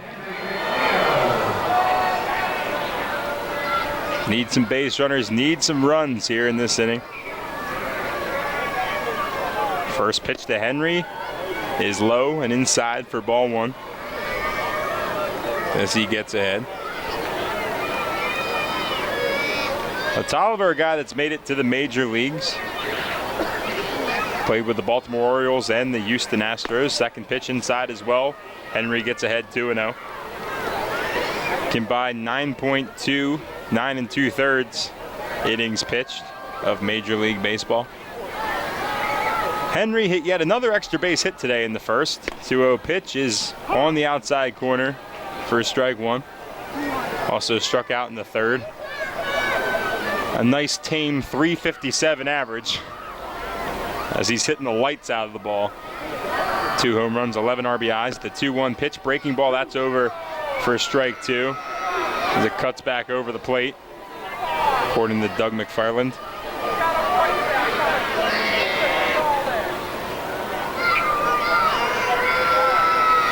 Tolliver, a former 5th-round pick of the Baltimore Orioles. The 2-2 pitch outside for ball 3. Henry works to the count full.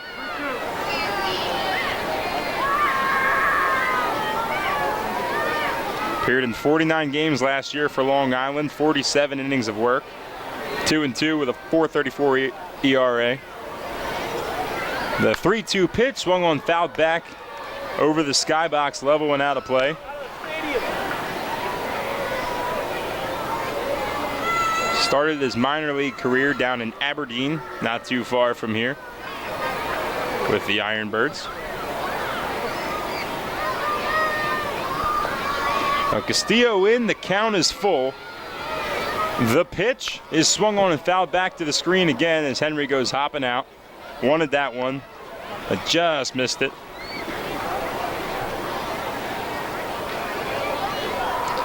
Covered most of the bases for the Orioles. Delmarva, Frederick, Bowie, Norfolk, and the Orioles.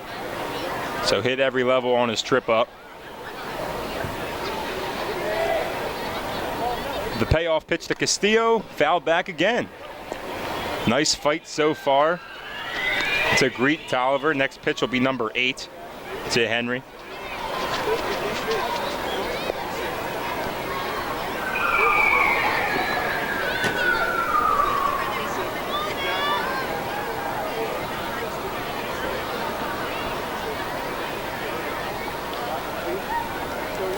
Tolliver digs in. Now the payoff pitch again, swung on and hit to straightaway center.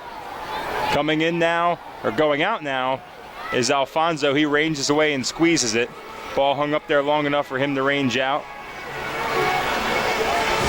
So squeezes it for out number 1. Tolliver came in and missed early in that at bat, but it was a purposeful pitch, and then he was pretty much away the whole rest of the time. Bunch of fouls from Castillo, but eventually got one put in play that he couldn't do a whole lot with. 9 pitch at bat there from Henry, but Tolliver wins that battle. Next man up, Melky Mesa, takes the first pitch outside for ball 1. Mesa 0 for 2 today, 1 for 5 last night, did double and score a run. 260 on the year with a homer. 1-0 pitch, way inside for ball 2.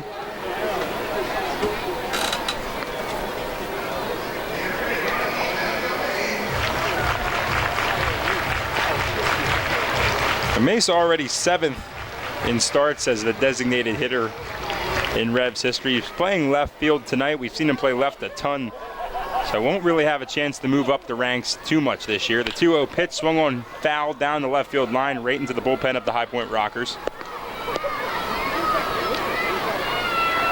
So far, I think they've seen everything they hoped to see from him in left field. I think you've got to feel good about his ability to be out there every night at this point. Yeah, absolutely. He's got good speed. He plays the ball well off the nemesis. Throwing arm's been good as well. The 2-1 pitch swung on and fouled down the right field line. Bichette will give it a look, but it's out of play.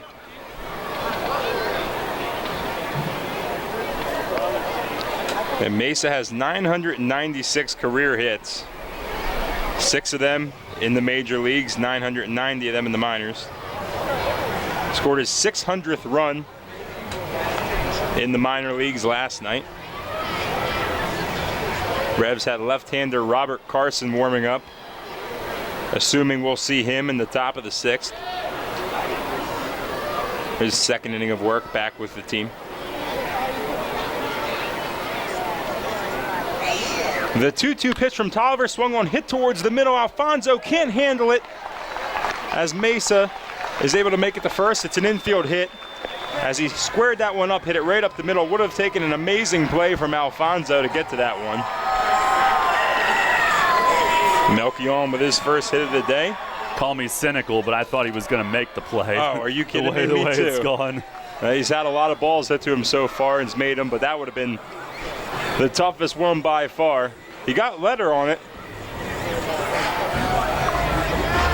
I'll bring up Telvin Nash. Tolliver have to grab the rosin bag, realizing it's Telvin. Guy you can't make a mistake to. One out base runner in the form of Melky Mesa leading off first. The first pitch to Nash, swung on a hit to the opposite field, going back, still going back, and making, did he make the catch, Darryl? Can't see. Yep. He did. Are you kidding me? In the right corner, sliding catch from Cardullo.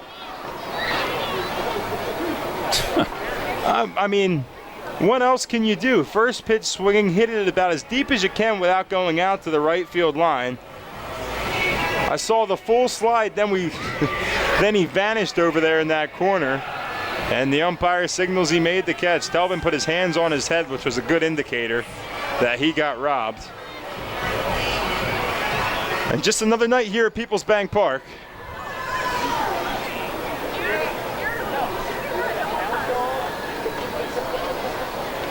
Two outs now. Melky still at first. Isaias Tejeda, the batter.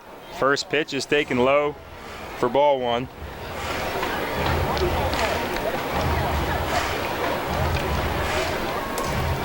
And Cardullo having himself a series, both offensively and defensively.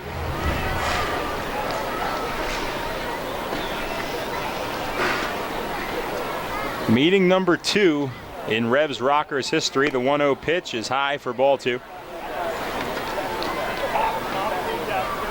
There's a chance that the bat rack just took some abuse. I heard some banging. I'm not 100% sure. I mean, it's frustrating. Yep. You know, he squared that one up. 2-1 pitch is popped way up. It'll stay in the infield as Baca's running under it, but it'll be Alfonso that gives way and make the catch to retire the side. So no runs here for the Revs. They still trail this one 6-2. Top of the 6th when we come back here on Sports Radio 98.9 FM and 1350 WOYK. Money and business are essential to the strength of a community. So is cheering and celebration and music and fun. That's why York Revolution games, concerts, youth sports, special events, and more happen at a place called PeoplesBank Park. PeoplesBank has been serving York County for more than 150 years. Always cheering, always celebrating, always committed to the things that make York County great. And to you having a great time at PeoplesBank Park. Peoples Bank, member FDIC, equal housing lender. Planning your next visit to York? Book your stay at Courtyard by Marriott. Conveniently situated near local businesses, shopping, dining, downtown, and local attractions, Courtyard by Marriott features a state-of-the-art lobby, inviting flexible spaces to work or relax, free Wi-Fi, our well-equipped fitness center, and a bistro offering healthy options and refreshing choices, including Starbucks and an evening bar. Your stay is sure to be more comfortable, productive, and enjoyable than ever before. Courtyard by Marriott, 2799 Concord Road in York. Book your stay at 717-840-7840. You saw me every day, but you never saw the real me. I hid the real me from everyone because I didn't want them to know that I was barely hanging on. I didn't know that I could talk to someone. If you have depression or anxiety, a substance abuse problem, or thoughts of suicide, you are not alone. Talk to a friend, a coach, or a teacher about what's going on in your life. No matter what you're facing, there is help. And there is hope. For more information, contact York County Human Services Department at ychsd.org. New FM signal, new website. Get features, live broadcasts, and on-demand game broadcasts and shows online at 989WOYK.com.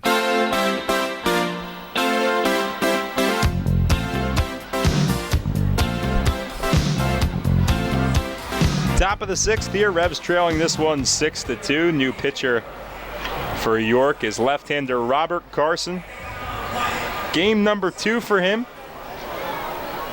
No record. A 0.00 ERA. First pitch to Richie Schaefer, swung on, hit foul down the right field line, but way out of play. Carson back in York after starting the All-Star game for the Freedom Division last year in Long Island. Went 10-7 with a 3.73 ERA. 32 games, 16 starts, showing his versatility. 0-1 pitch is high, evening the count at 1. He was tied for 4th in the league in wins with 10, 7th in ERA.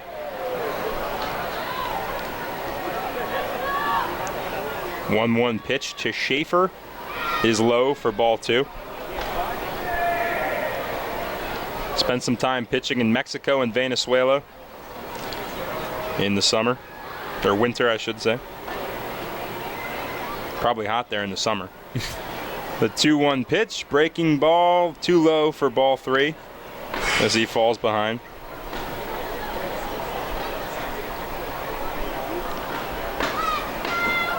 Carson was brought into York from Southern Maryland, where he pitched in 2017. The 3-1 pitch swung on and roped down the left field line, but way foul. Schaefer pulled that one. It was deep, but foul. It's a little bit before 9 p.m. here on a nice night.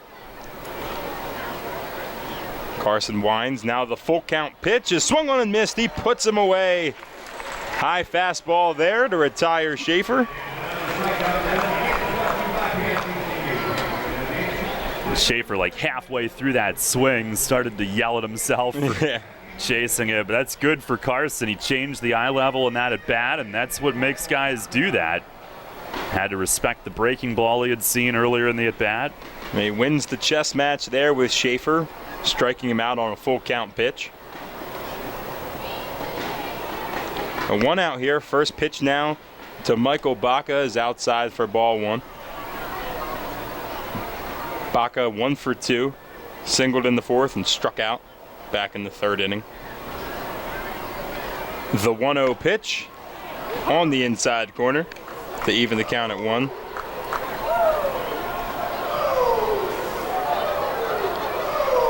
Some Ric Flair calls throughout the stands. The Nature Boy.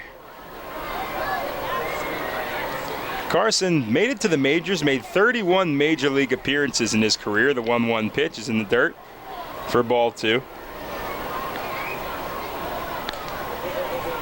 All the appearances were for the New York Mets in 2012 and 2013. The team he was drafted by out of high school back in 2007.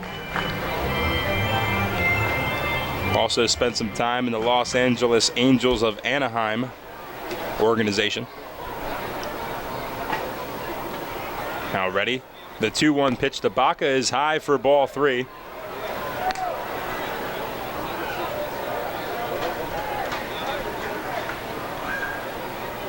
Well, Carson looks to come back here. Gets the sign.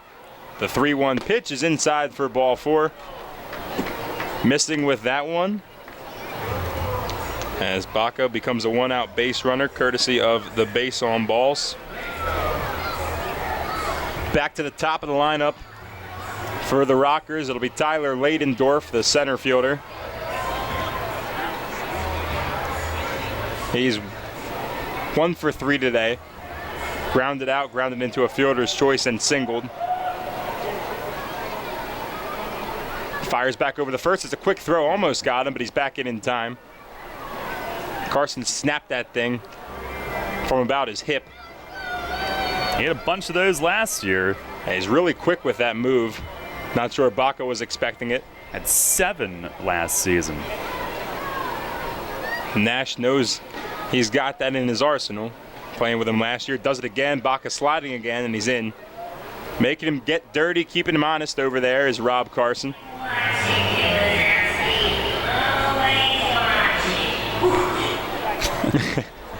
Little Monsters Inc. on the scoreboard.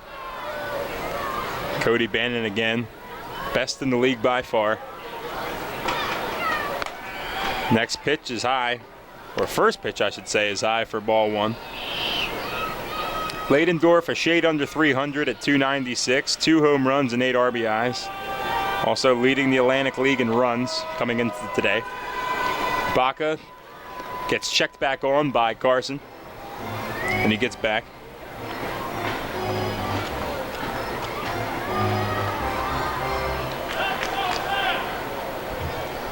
If you're just joining us, Revs trail 6-2. 9 hits for the Rockers, 8 for York. Snap back over again, he's back. Keeping him in there. Useful lesson for you. Give up. Just quit.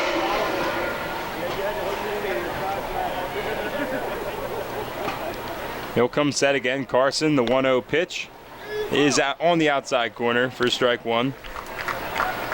So coming into today, High Point 3.5 games back of Long Island, who's having a tremendous start to the year at 10-3.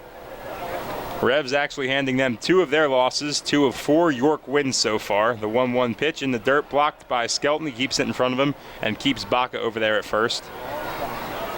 Liberty Division's been tough. Long Island 10-3, Somerset a half game back at 9-3. And this High Point team that has played just as well, if not better offensively than both of them here at PeoplesBank Park. 3.5 games back at 7-7.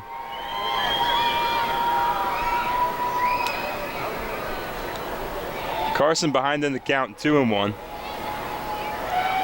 The pitch to Leidendorf, swung on and fouled straight back. And he gets back even in the count at 2-2. We'll take a look at our York Mitsubishi out-of-town scoreboard. It's New Britain leading Southern Maryland 2-0. Lancaster trails to Somerset 3-1. And it's a 1-1 tie in the Long Island and Sugarland matchup. 2-2 pitch, runner goes, hit on the ground this short. Runner's going to be safe because he took off, but he throws it across to first for the out. So running negates the easy double play for the Revs. But 1 out is recorded. Second fielder's choice of the game.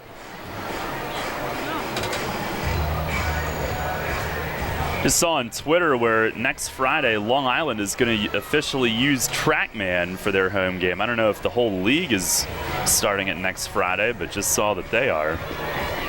I guess to call balls and strikes. Wow. Yeah. Getting ahead of the game. First pitch on the way to Alfonso is low. Not a fielder's choice for Leidendorf. That was 6-3 on the putout. Going back to fix that error by yours truly. The 1-0 pitch swung on and hit deep, but high enough for Mesa to coast under it. Dies out there and left. He squeezes it, and the inning is over. So Rob Carson has a solid second outing here with the Revs in 2019. Keeps the score at 6-2. Revs still working on the comeback here in the bottom of the 6th inning. We went to other stores and compared theirs to ours. We compared quantities, we compared quality. From cereal to celery, from sushi to salad. And while many things were similar, there was only one huge difference. The lowest price is at Wise Markets. So take our word and shop around without shopping around. Look for our new price comparison tags. You can buy groceries anywhere you like, but you'll always spend less at Wise. Eat better, spend less, that's Wise. Business owners, First Capital Federal Credit Union can help equip your business for success. Hello, I'm Sue DiStefano, President and CEO. Now through June 30th, we're offering you an annual percentage rate as low as 4.65% on equipment loans. When it comes to growing your business, we're with you every step of the way. Don't wait. Apply today at firstcapitalfcu.com. First Capital, putting you and your county first for 65 years. Federally insured by NCUA. First Capital Federal Credit Union. Planting a tree, putting in a mailbox, whatever your project, Columbia Gas reminds you to be safe and call 811 before you dig and know what's below. Safe digging is no accident. Call 811 at least 3 business days before you start your digging project, and your utility companies will come out to mark any underground lines near your work area. Calling 811 is free for Pennsylvania homeowners, and it's the law. For more information, visit ColumbiaGasPA.com. Cannonball Charlie's ready. Are you? The Revs play here. Sports Radio 98.9 FM and 1350 WOYK, York.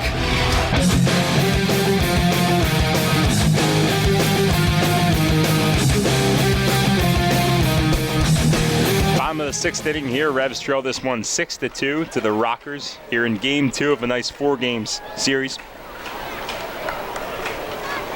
Tolliver stays in the game. First pitch is a breaking ball outside to Wellington Dotel.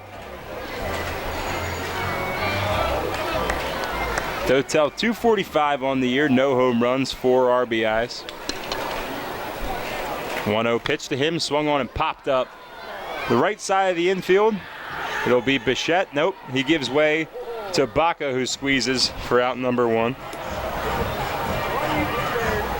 Still a lot of time left, but this game had a very promising start offensively, and then Clemens leaving with whatever the injury situation was. And this does happen when you're facing a different reliever every inning. It's a different look. Tough to really key in on a guy. The inning might be over by the time you figure him out. That's what we saw Somerset do. Go all bullpen and had success as the first pitch to Nate Coronado catches the high part of the plate for strike 1. You just need one guy to not have it that night and for you to take advantage of it. Would be nice here. In Tolliver's second inning of work, the 0-1 pitch swung on, hit foul down the right field line and out of play. The Revs have Jonathan DeMarty warming up in the bullpen. So he on pace to succeed Carson, who pitched the scoreless 6th. Coronado 1 for 2 today, singled back in the 4th inning. Tolliver looks for the sign, gets it. From the stretch, the 0-2 pitch is in there at the knees for strike 3. And Coronado goes down looking for out number 2. Now I'll bring up Ryan Dent. Shortstop homered last night. 1 for 2 today with a single.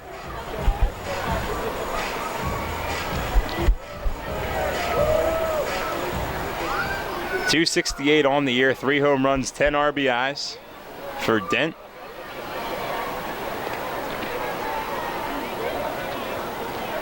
First pitch is high for ball 1.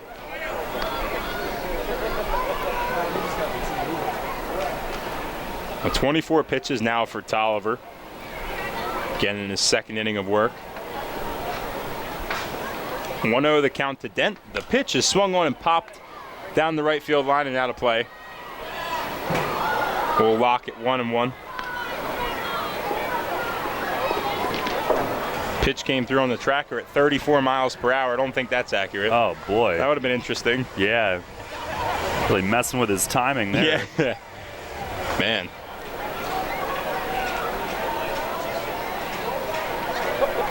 There's still a nice crowd here. The 1-1 pitch is low. Moves the count to 2-1. Still a nice crowd here today. Expect a nice crowd tomorrow for Star Wars night. I can't wait to see what Doug wears for that. That is Christmas to that man, Diamond Doug. The 2-1 pitch swung on, hit back to the screen. There is no man that will ever enjoy this theme night more than our own Diamond Doug. It is doubtful that he will even sleep tonight, from what I hear. Yeah. Well, he did the radio promo for us earlier this week, and I mean, if that was any indication, the man gets up for Star Wars. He about fell out of his chair. He was so excited to do that. Right. Gotta love it. Now, 2s are wild. 2 balls, 2 strikes, 2 outs here in the bottom of the 6th. The pitch is low and inside for ball 3. Dent works it full. Have you seen any Star Wars? I really have not, Brett. I've seen like 1. I think I've seen, not number 1, but I've seen one of the episodes. I think I did see 1. Yeah. But like I didn't get it because I didn't go back and watch them all. It was never really my thing, my forte. The 3-2 pitch outside for ball 4. Ryan Dent becomes a 2-out base runner, courtesy of the base on balls. Keeping this inning alive for Justin Trapp, the center fielder.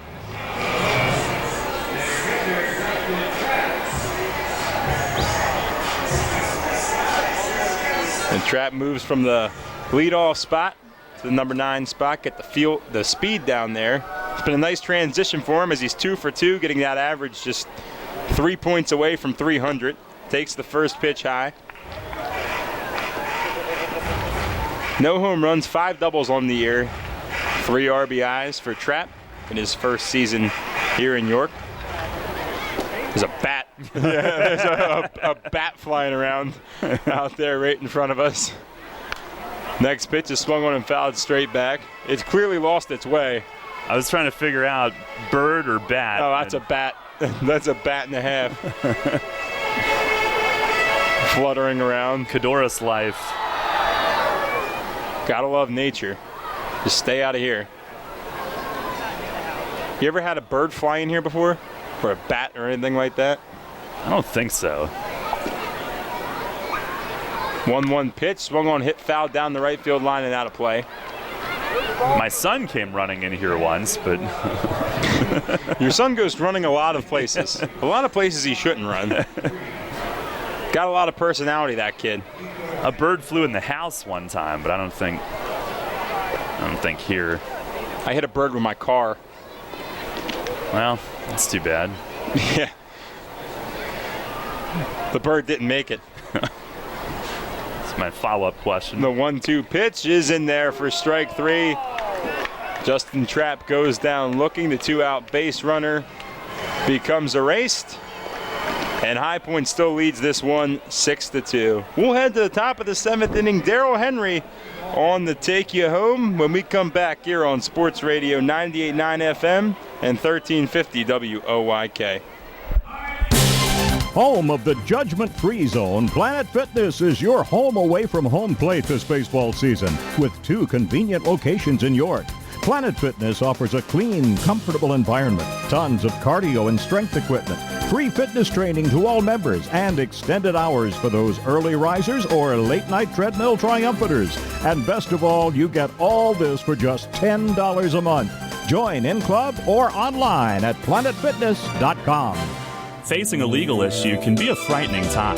What's my course of action? How do I know who to call? Fortunately, the York County Bar Association makes it easy. Now, you only need to make one call to find the right lawyer for you. Call the York County Bar Association and let us help you find the right lawyer with our Attorney Connection Lawyer Referral Service. Just call 854-8755 or visit yorkbar.com. Don't hesitate in getting the help you need.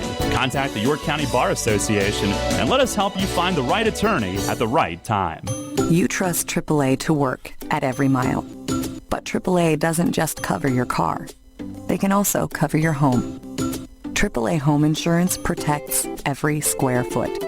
And when you add AAA Home Insurance to AAA Auto Insurance, you get more protection and more savings. Insurance that's not just insurance. Talk to your local AAA insurance agent today or visit AAA.com to learn more about AAA Home Insurance. Take us on the go with the new WOYK app. Download on the Apple and Google Play stores today. Sports Radio 98.9 FM and 1350 WOYK. First in York, first in sports.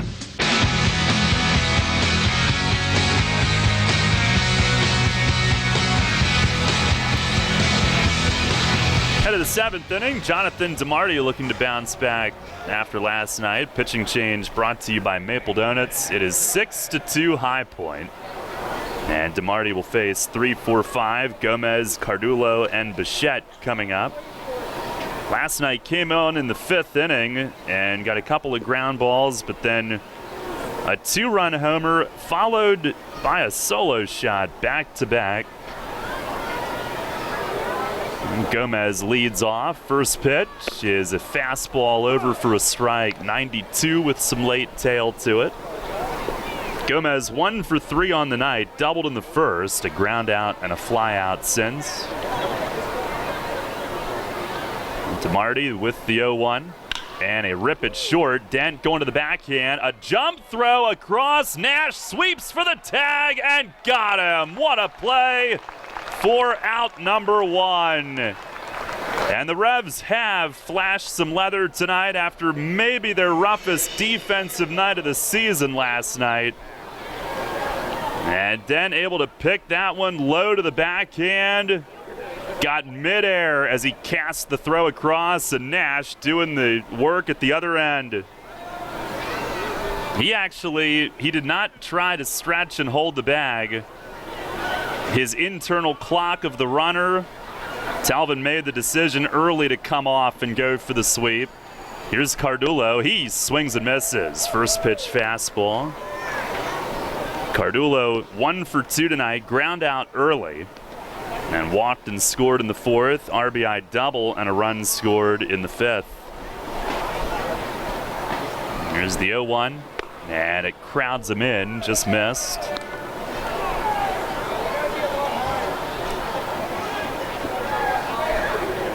DeMarty ended up being charged with 4 runs last night. It was the 1-1, and a slider in the dirt. Stayed in to begin the 6th inning, couple hits, and then after he came out, those runners scored. It sounds like a couple of the runs are going to end up being unearned. There's the 2-1. And a rip left side, base hit for Cardullo. He singles to left. There was a play last night, fielder's choice in the 5th, where Dent tried to get the lead out at 3rd, and throw got away. They went back and looked at it. A good throw would have easily had the runner, and they will make that. The change has been submitted for that to be an error. DeMarty's ERA will end up being a little bit lower than what it is entering tonight. Here's Bichette, 1 on, 1 out, and runner goes. First pitch taken all the way. It's a called strike, and a head first slide from Cardullo, who steals second. No throw. He had that one swiped all the way. Skelton now will head out and chat signs with DeMarty as they face Bichette Jr. His brother, Bo Bichette, is a big-time prospect in the Blue Jays system. Dante Jr. was a first-round pick of the Yankees, compensatory round, 51st overall in 2011 out of high school in Florida, where he hit .640 as a senior. There's the stretch from DeMarty. Let's look back at second, the 0-1. Breaking ball slipped high and tight, and Bichette has to bail away. Bichette played in the Little League World Series in 2005. He got to Double-A with the Yankees. Career .249 hitter in their system. Now look back, and DeMarty will lift the leg and stare Cardullo back. Last year, Bichette hit .310 with 9 home runs for St. Paul in the American Association.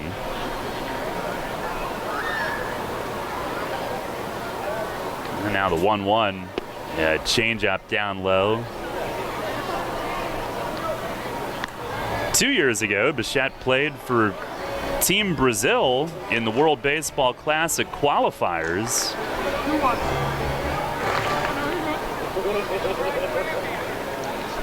DeMarty this July is going to play for Team Israel at the Olympic qualifiers for 2020. He'll be in Bulgaria. Checks twice, delivers. Breaking ball lined over the outstretched glove of Coronado, and it's into left field. They will stop Cardullo at 3rd. And High Point has runners at the corners. Bichette 3 for 4 on the night. And it's 1st and 3rd for Miles Schroeder.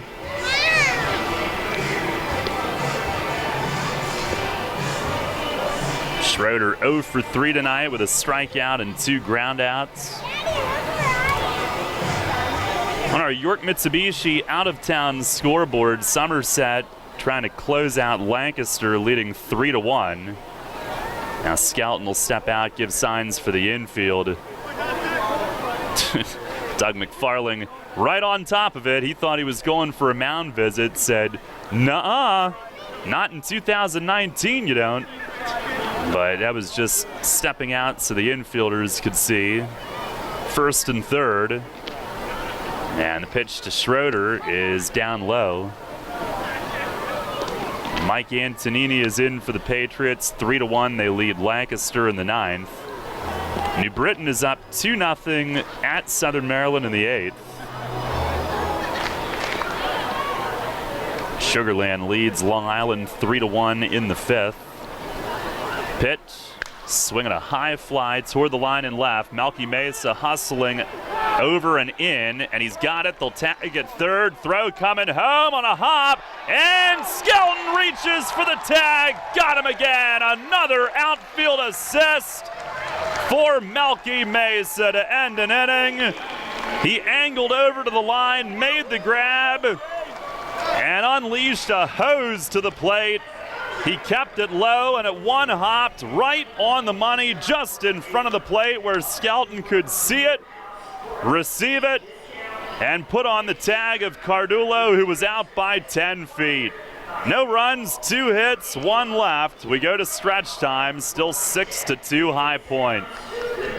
Everything you've worked for may be facing a hostile takeover, but step outside the boardroom and look around. Not taking care of business right now could leave you dealing with a hostile takeover by crabgrass later this summer. And broadleaf weeds are just beneath the surface, ready to take their share of your turf too. Prevent hostile takeovers. Call Heritage Lawn and Landscape Care and give your lawn a good, healthy start this year. Heritage Lawn can apply crabgrass pre-emergent and quality fertilizer now to fortify your lawn for later. HeritageLawnandLandscape.com. World-class care right in your backyard. The Dietz and Blewett Diamond Deck at PeoplesBank Park is sponsored by Dietz and Blewett Insurance Company. Dietz and Blewett Insurance Company has been serving the York and Central PA areas for more than 10 years. Visit their new location on 2000 South Queen Street, where you'll find friendly, courteous staff who put their clients first. Google them on the web for a free quote. At Dietz and Blewett Insurance, you'll find the best rates on home, auto, health, life, and business insurance. Money and business are essential to the strength of a community. So is cheering and celebration and music and fun. That's why York Revolution games, concerts, youth sports, special events, and more happen at a place called PeoplesBank Park. PeoplesBank has been serving York County for more than 150 years. Always cheering, always celebrating, always committed to the things that make York County great. And to you having a great time at PeoplesBank Park. PeoplesBank, member FDIC, equal housing lender. Catch the Revs all season on Sports Radio 98.9 FM and 1350 WOYK. First in York, first in sports.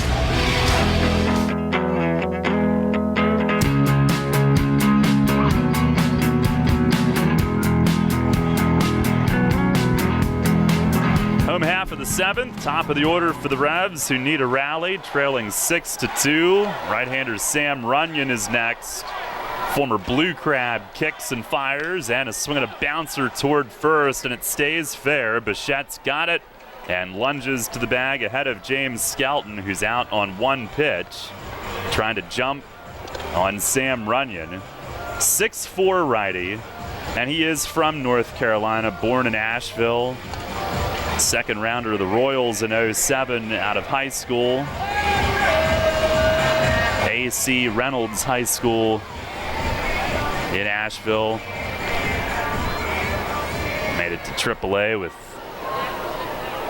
the Royals, Nationals, also some time in the Tampa Bay system. Here's Henry Castillo, who's 1 for 3, RBI double in the first. First pitch is in there for a strike.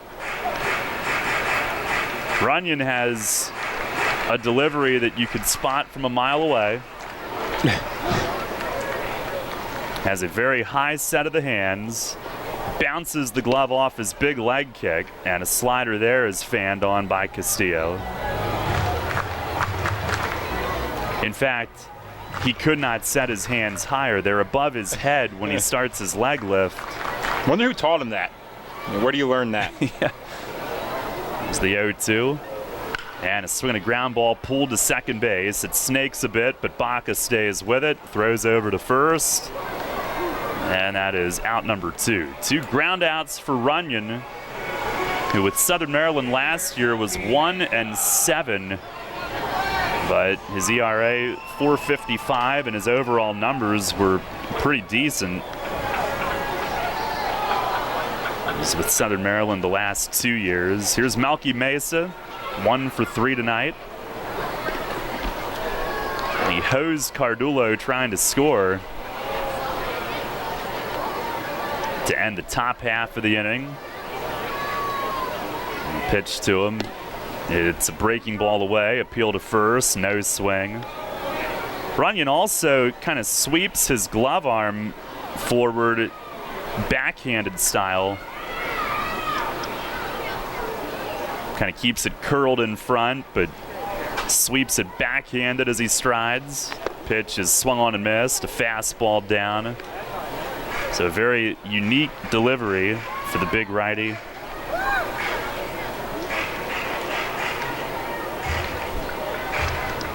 Revs trail 6-2 here in the 7th inning. Pitch, breaking ball away. Trying to avoid an 0-5 start to this homestand. And tonight, the main thing, the offense has been quiet since the first inning. On the 2-1, and a ground ball left side. There's a base hit. Malky Mesa 2 for 4 tonight. But since the first inning, when the first two had doubles, it has been all singles. And as a matter of fact, of the last 6, 5 have come with 2 outs in innings, including the 3 in a row with 2 outs in the 4th. They could not get a 4th one that inning. And the leadoff man's been retired by Rocker pitching every inning since the first. It's been tough to mount any rallies. Here's Telvin, who takes up high. He's 1 for 3 tonight. RBI single back in the first. Revs now have 9 hits, but just 2 runs. They came in tonight 5th in the league in runs scored. 1-0, and that's upstairs. Last night they put up 6, but it was the 2 big innings that they allowed. Tonight, really only one majorly damaging pitch, a 3-run homer, but the offense has been silenced. Here's the 2-0, and that misses down low. Well, Telvin has it at 3 balls and no strikes.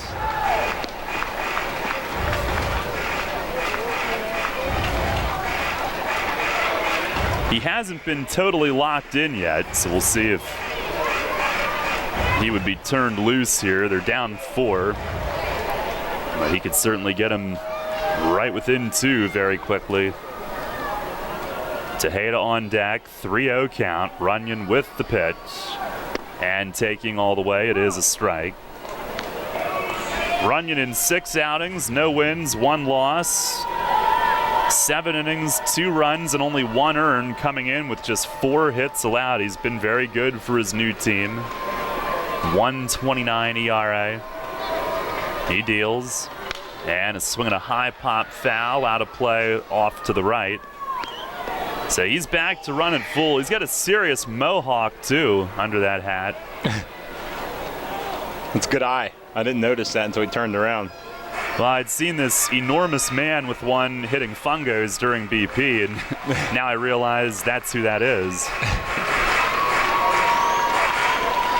Now with a full count, 2 outs, Malky will have a head start. Runyon with the pitch, and a towering pop fly as Nash slams the bat down. Shallow center, second baseman out under it, and it's Baca who called for it, stayed under it, and makes the catch. No runs, 1 hit, and 1 man left. Revs have left 8 on base tonight. Now we'll go to the 8th, still trailing 6-2. Hear that? It's the sound of summer. Sound nice? Call Kona Ice. We do it all. Schools, sporting events, parties, both corporate and birthday. You name it, we'll be there. We bring the party to you. If you need a little bit of fun in your life, we're the shaved ice truck for you. Oh, and we fundraise too. This summer, cool down with Kona Ice. Give us a call at 1-800-KONA-ICE or visit us online at www.kona-ice.com. Kona Ice. Flavor our world. The malls and the internet are filled with places that sell running gear. But where do you go for performance track and field gear, technical help, and reasonable pricing? Flying Feet. Flying Feet Sports Shoes' reputation is widely known. They've been outfitting beginners to nationally ranked runners for more than 30 years, and their selection of brands and models is unmatched anywhere in Central PA. Training shoes, track spikes, specialty shoes for all field events. If Flying Feet doesn't carry it, then you probably don't need it. All this at prices that will pleasantly surprise you. Flying Feet's entire staff is knowledgeable of what you need. Beginners and pros come away from Flying Feet with the right advice and the right shoe for their needs. And that applies to the needed accessories. Replacement spike elements of of all sizes, shot and discus implements, running apparel and sports tights, and Under Armour performance apparel for specialty track and field equipment and the know-how without the specialty store prices. Flying feet. Just off exit 18 of I-83 on Mount Rose Avenue next to Battery Warehouse in York. New FM signal, new website. Get features, live broadcasts, and on-demand game broadcasts and shows online at 989WOYK.com.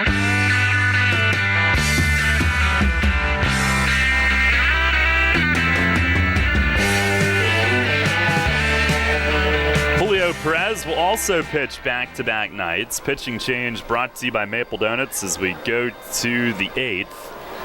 Last night gave up 2 runs, 2 inherited runs, as Quincy Lattimore leads off and takes inside a grand slam to Cardullo last night in Perez innings. So he's looking to bounce back as well. 6-2 High Point. Lattimore 1 for 3 with the biggest swing in tonight's game, a 3-run homer back in the 4th. And the 1-0 fastball, that's over for a strike at 93. At the time, it turned a 2-1 Revs lead into a 4-2 High Point lead. Lattimore has hit his first 2 home runs of the year in this series. On the 1-1. And a slider, it's a called strike. It seems like the Revs, when they're here at PeoplesBank Park all the time, when they go into team-wide slumps, you almost sense that guys are getting too big with their swing. Yeah, I could see that. Here's some chin music up and in at 96. There's nothing little about that fastball. It's a big fastball. 96, but I could see that overswinging, but maybe time to shorten up. There's still a lot of guys on this team that haven't hit their first home run. I don't know if that's in the head of some of them or what's going on. Now the 2-2. Breaking ball, strike 3 called. He follows the chin music by snapping one off, and Lattimore locked up. 1 down in the 8th. At times, too, they show you, like, they're getting the hits. He had 9 hits today, and High Point only has 11, but just the driving in runs hasn't come naturally to them here. Situational hitting. But I wonder then if other teams who come in that haven't been playing here for 2 weeks, they're not in the mode of trying to yank the ball to right field, and then they tee off when they're here as Schaefer fouls the first one back. I feel like they all pull to left field here. They do. But they're all just ripping it. They do, but they're not getting into that thinking about trying to do it mode just yet. Right. Because it's, their first, second day here, not their second week straight, basically. Pitch, that misses high, goes all the way to the backstop. It's a little tall. A little bit. 97, though. But not in the zone. Schaefer 2 for 3 tonight. Home run early. Also doubled, but struck out last time against Carson. Perez fires. Slider called strike. He's got a good slider tonight. May said that with some of these young pitchers that have the big arms, the reason they get hit despite having that huge velo is they can't command the second pitch to go with it. Now the 1-2, swinging a towering pop-up, and it's Castillo from second sprinting out behind Nash toward the line, and he goes to a knee and hangs on the edge of the outfield grass, a snow cone grab as it nearly jostled out of his glove. That one probably came down at about 100 miles an hour, how high it was. That was another gravity. One. Another one just shot right up the chute. At 2 down, here's Michael Baca, who's struck out, reached on an infield hit, and walked.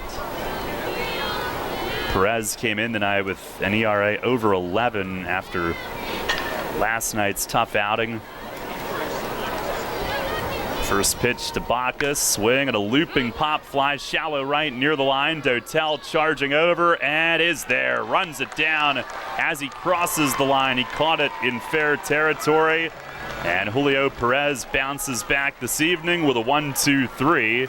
Top of the 8th. Skelton waiting to give him a fist bump on the way in. And we'll go to the bottom of the 8th inning. Revs still trails 6-2. One of downtown York's gems, Revival Social Club is the place to be in York. Experience our imaginatively, globally inspired menu with everything made from scratch using fresh local products. Try our innovative, creative cocktails at happy hour, Monday through Friday from 4:30 to 6:30. Pop-up events and brunches, dinner with the family, and the perfect party venue with a private room for up to 40 people upstairs. That's Revival Social Club, 19 North George Street in York. Check us out online at revivalsocialclubyork.com. Image 360 York is your choice for graphics that enhance, signage that works, and displays that inform. Everything from color change car wraps to vehicle wraps for your entire fleet, custom window graphic, decals and lettering, interior signage graphics and displays. Don't replace when you can reface. Call Rob and his team at 717-757-4909. That's 757-4909. Or order online at image360.com/YorkPA. It's fast, affordable, and convenient. Image 360, 2260 Industrial Highway in York. Sports injury? Walk into WellSpan Urgent Orthopedics for immediate care. No appointment is ever needed. Our orthopedic and sports medicine specialists are here to treat you. Visit wellspan.org/urgent orthopedics today for hours at our York and Hanover locations. Get the latest on the Orioles with the Baltimore Baseball Show, hosted by Dan Connolly. Mondays at 6 on Sports Radio 98.9 FM and 1350 WOYK. Downtown's ready. Are you? The Revs play here. Sports Radio 98.9 FM and 1350 WOYK. York.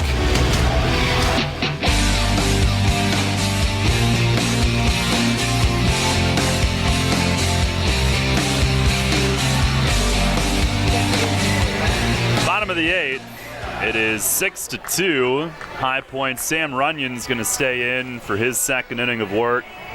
Allowed a 2-out single to Melky last inning, but got everybody else. Tejeda, Dotel, Coronado coming up. Revs in danger of a 5th straight loss and a 4-10 start. Tejeda tonight 0 for 3. 2 pop-ups and a ground out.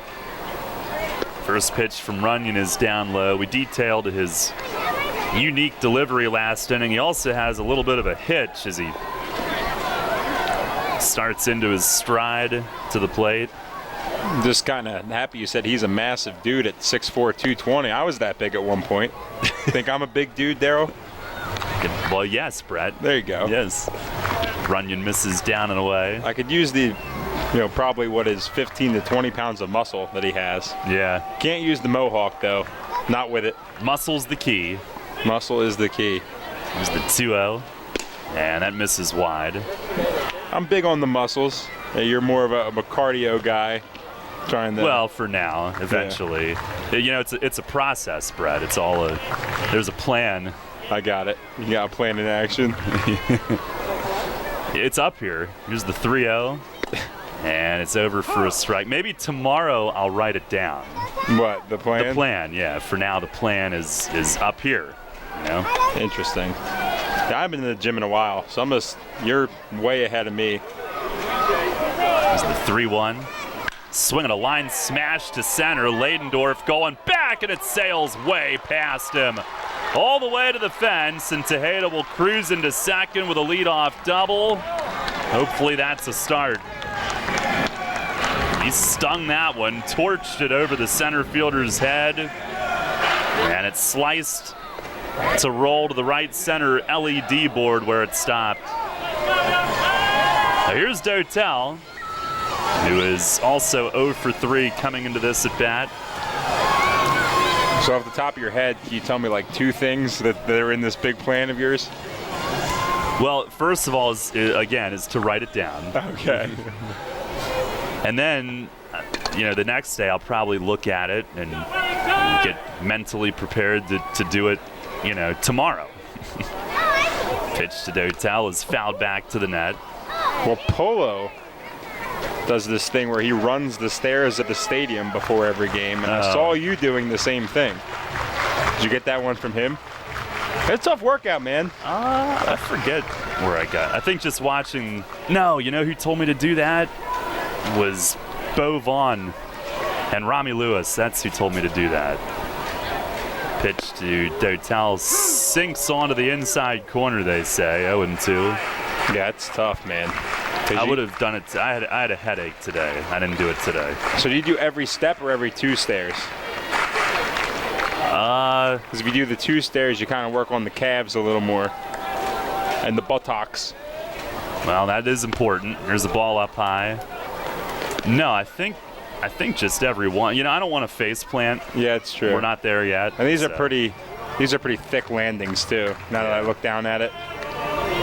These are wide steps. I did it in Bridgeport and New Britain, very steep. This is a little more, a little bigger stride. Runyon with the 1-2. Swinging Dotel just got a piece, fouling it back.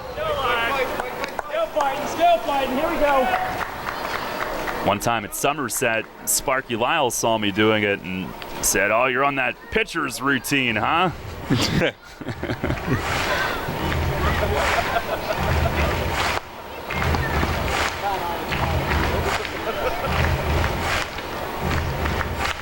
Revs get the leadoff double from Tejeda, trying to turn this into a rally. Pitch is a breaking ball low. Good eye from Dotel. That's another thing with this offense. They've had a tendency to lunge out at off-speed stuff and help the opposing pitcher. Dotel recognized that one. Runyon ready, the 2-2. Swing and a miss. He went to it again. This one was a better one, and it disappeared away as Dotel took his swing. One down here in the bottom of the 8th. And Nate Coronado to the plate. He is 1 for 3 so far tonight. It's a final from Jersey. Somerset beats Lancaster 3-1 in 2 hours and 15 minutes. Another quick one. First pitch, breaking ball, line to center field, base hit, Coronado. Tejeda being sent, Leidendorf heaves it to the plate, and Tejeda slides in.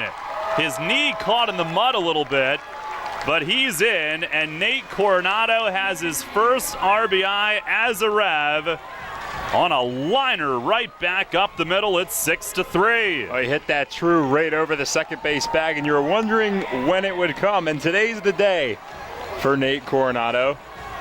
I called a home run for him today after I saw how he interacted with the kids today and doing the floss and all that jazz, but not a home run, but he take his first RBI in the white and blue uniform. Rev's first run since the first inning. And here's Dent. First pitch fastball is a called strike. Runyon stays away from him. Well, Coronado's played a good third base tonight as well, aside from the one play where he lost his footing. So hopefully he can relax a little bit, get settled in. The pitch to Dent, swing and a miss. Fastball. Runyon hitting the same spot. Dent 1 for 2 tonight. Infield hit, a walk. On base twice.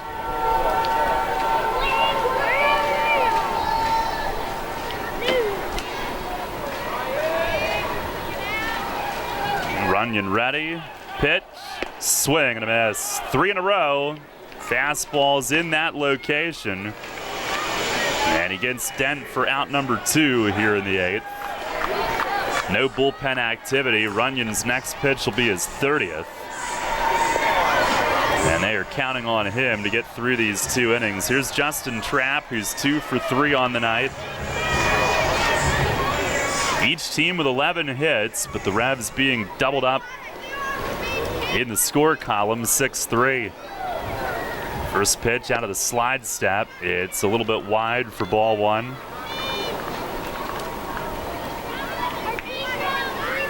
So Lancaster is now 5-9. With their loss, Somerset improves to 10-3. 1-0. It's down and away.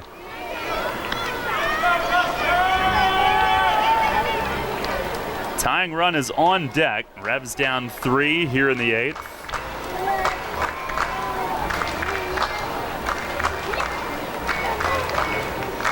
Runyon sets. The 2-0. Swinging and a rip at third, but right at Hector Gomez. He grabs the line drive again. Revs have had 2 of those tonight, right at the third baseman. He squeezes it low to the dirt, but in the air. 1 run on 2 hits, 1 man left. And we'll go to the 9th. It is 6-3, High Point. There's a lot of talk out there about good health care. We all want a good plan. But step outside and take a good look at all those beautiful trees and shrubs in your yard. Do you have a plan to maintain their good health? Heritage Lawn and Landscape Care has a veteran staff of 12 fully licensed and trained tree health care professionals to rely on, including 10 certified arborists and 3 PA certified horticulturalists. So don't let your trees and shrubs fend for themselves against Mother Nature. Visit heritagelawnandlandscape.com and get world-class care right in your backyard. You get in your car, and you start your car. You put the car in gear, and you go nowhere. What the? Because your transmission has failed, or you try and put it in gear and it makes an awful grinding noise, or you put it in gear and take off, but when it's time for the transmission to shift, the RPMs just go higher, but you aren't gaining any speed. Dang it! Now you've heard of the good-looking genius and the crew at Broadway Transmission, right here on the radio. But now all you have to do is go to www.broadwaytrans.com to arrange a tow right from the website, and in a flash, your vehicle is on its way to the recovery, and with the best tracked warranty in the industry. Easy financing, free towing with repairs, AAA authorized, and the most recommended family-owned transmission shop around since 1951. Broadway Transmission will get your shift together and stand behind it too. Visit us on the web at broadwaytrans.com or stop in and see how it's done. Cannonball Charlie's ready. Are you? The Revs play here. Sports Radio 98.9 FM and 1350 WOYK, York.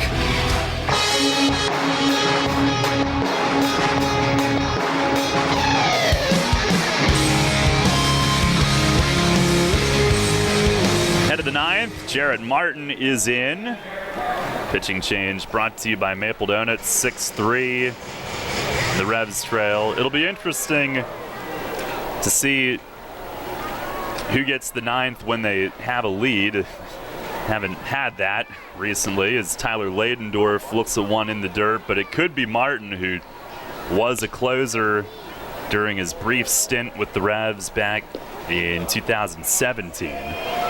Ladendorf 1 for 4 tonight at the top of the High Point order. Martin appearing in his 4th game since coming back. 3 scoreless innings so far. The 1-0. Fastball finds the outside corner at 93. It's a called strike. He throws gas. He had one at 97 the other night. And I've also noticed that during pregame, he's another one that enjoys doing the fungoing. Pitch is down and in. He hits his fungos very hard too. He is not just tapping them out there to the infielders. He is making them sweat. Yeah, he is. He's getting them ready. Things take all kind of bounces too when you hit him that hard. 2-1. Swinging a towering fly ball left field. Malky Mesa walking in, now running in. Shallow, he's under it, makes the 2-hand grab, 1 away.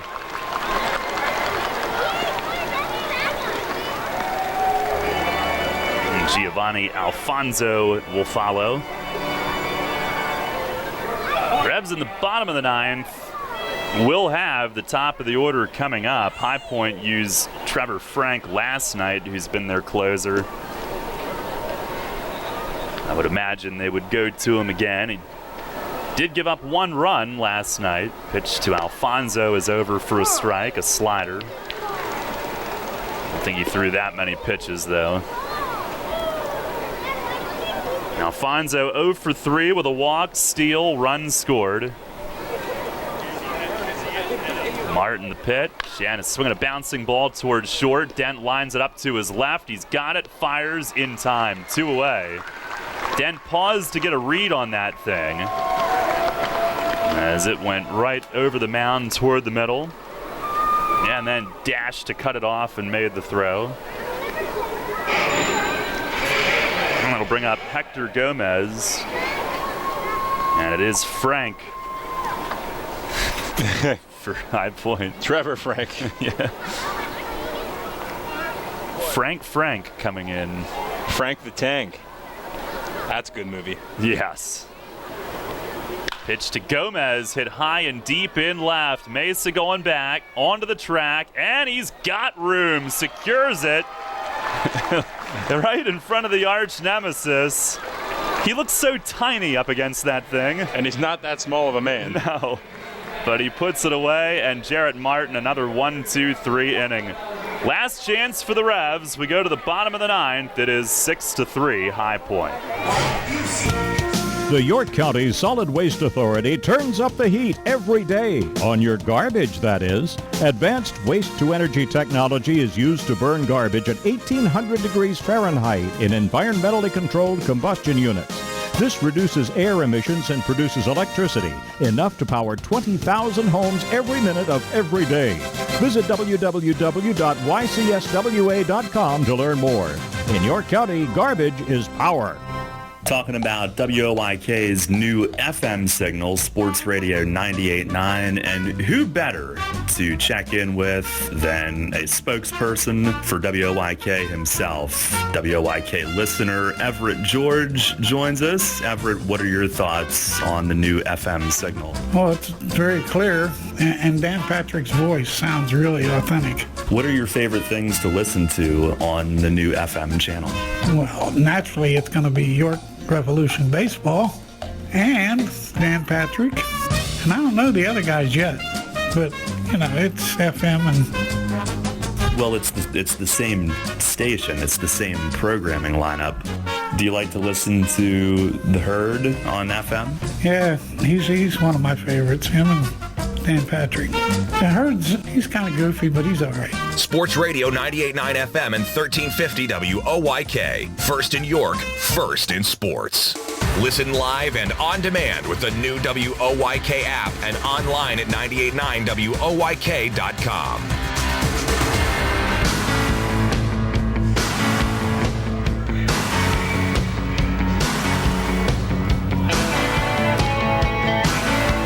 Revs need a rally. Bottom of the ninth. 6-3 High Point leads. Trevor Frank, the new pitcher. Pitching change brought to you by Maple Donuts as he emphatically goes to the spike cleaner behind the mound and now marches up the hill. It'll be James Skelton, who doubled against him last night. Trapp did along with Castillo last night. But at any rate, the Revs got a run against him. And Skelton leads off here and takes a strike. Castillo and Mesa will follow. Skelton grounded out against Frank in last night's game. The Revs did have a pair of two-out doubles and a run against him in that one. Now the 0-1. And a line drive down the line in right, but just a hair early. It's foul, going to the corner. And it's strike two on Skelton, who tonight is 1 for 4 with a first inning double and a run scored. Trying to ignite things the way that he did in the first inning. Trevor Frank has 4 saves in 4 opportunities, 5 outings.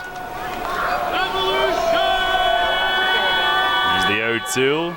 And it misses high. He's gone 4 1/3 innings, giving up 1 run. But he has allowed 7 hits. Has not walked any and has struck out 5.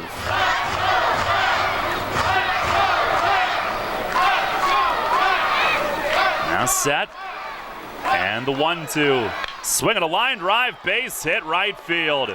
A slider and Skelton was all over it as he pulls a leadoff single to right, and the table has been set.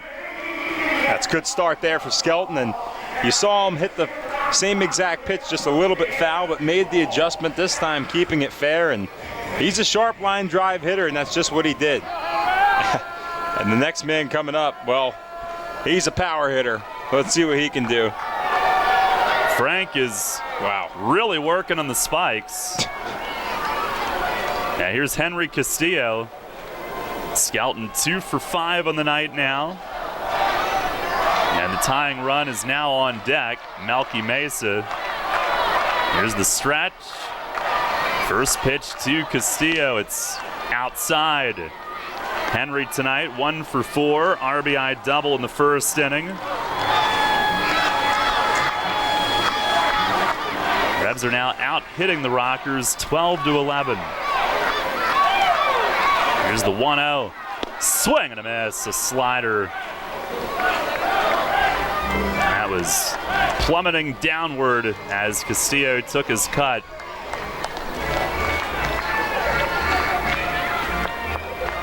Revs down 3. They're holding Skelton at first. They set up in the pitch. Slider breaks in, and Castillo did not flinch. 2 balls and a strike. Revs have 1 come from behind win. Obviously, to do it in the final inning would be quite a bit more dramatic. The 2-1. Way inside, and Castillo has to buckle back and goes running across the plate afterward.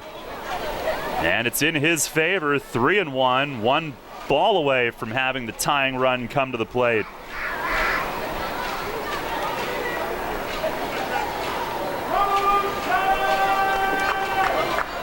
So given that, he's got to make sure this one here is his pitch.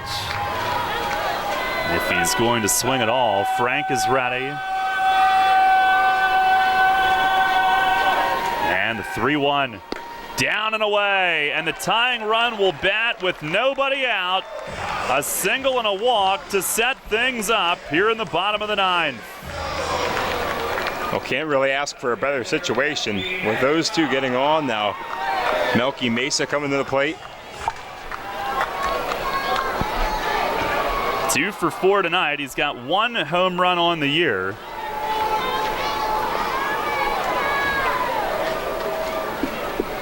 Revs down 6-3. Melky will be followed by Telvin Nash. That's who Frank now has to navigate through. He's ready.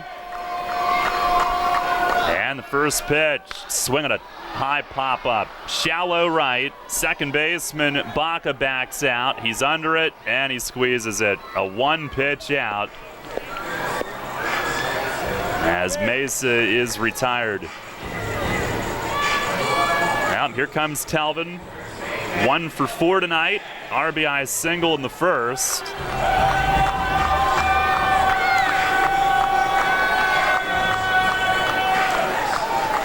Frank, who circles behind the mound and then walks up the first base side of the mound. That's his routine.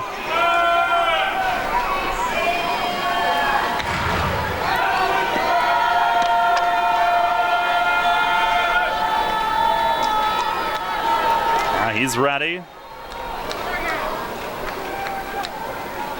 First pitch. Swinging a bouncer foul, third base side. Nash a good swing, but Frank kept it down. 6-3, High Point. Here in the 9th inning. Frank was at Double-A with both the Mariners and Padres last year, and 1 outing at Triple-A for the Mariners at Tacoma. Originally drafted by the Indians. Couple looks back. Now the 0-1. And a swing and a high pop-up again. Shallow center. It's Baca from second backing out. Center fielder Leidendorf comes in. He's the one to take charge and put it away. Back-to-back high pop-ups with Mesa and Nash trying to tie the game on 1 swing. And Tejeda, the last chance for the Revs tonight. 1 for 4. He doubled last inning and scored.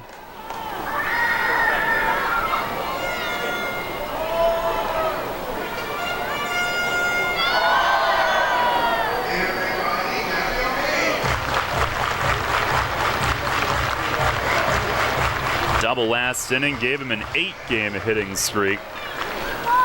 Trying to keep this one alive, the game that is, any way he can. And Frank, a look back at second.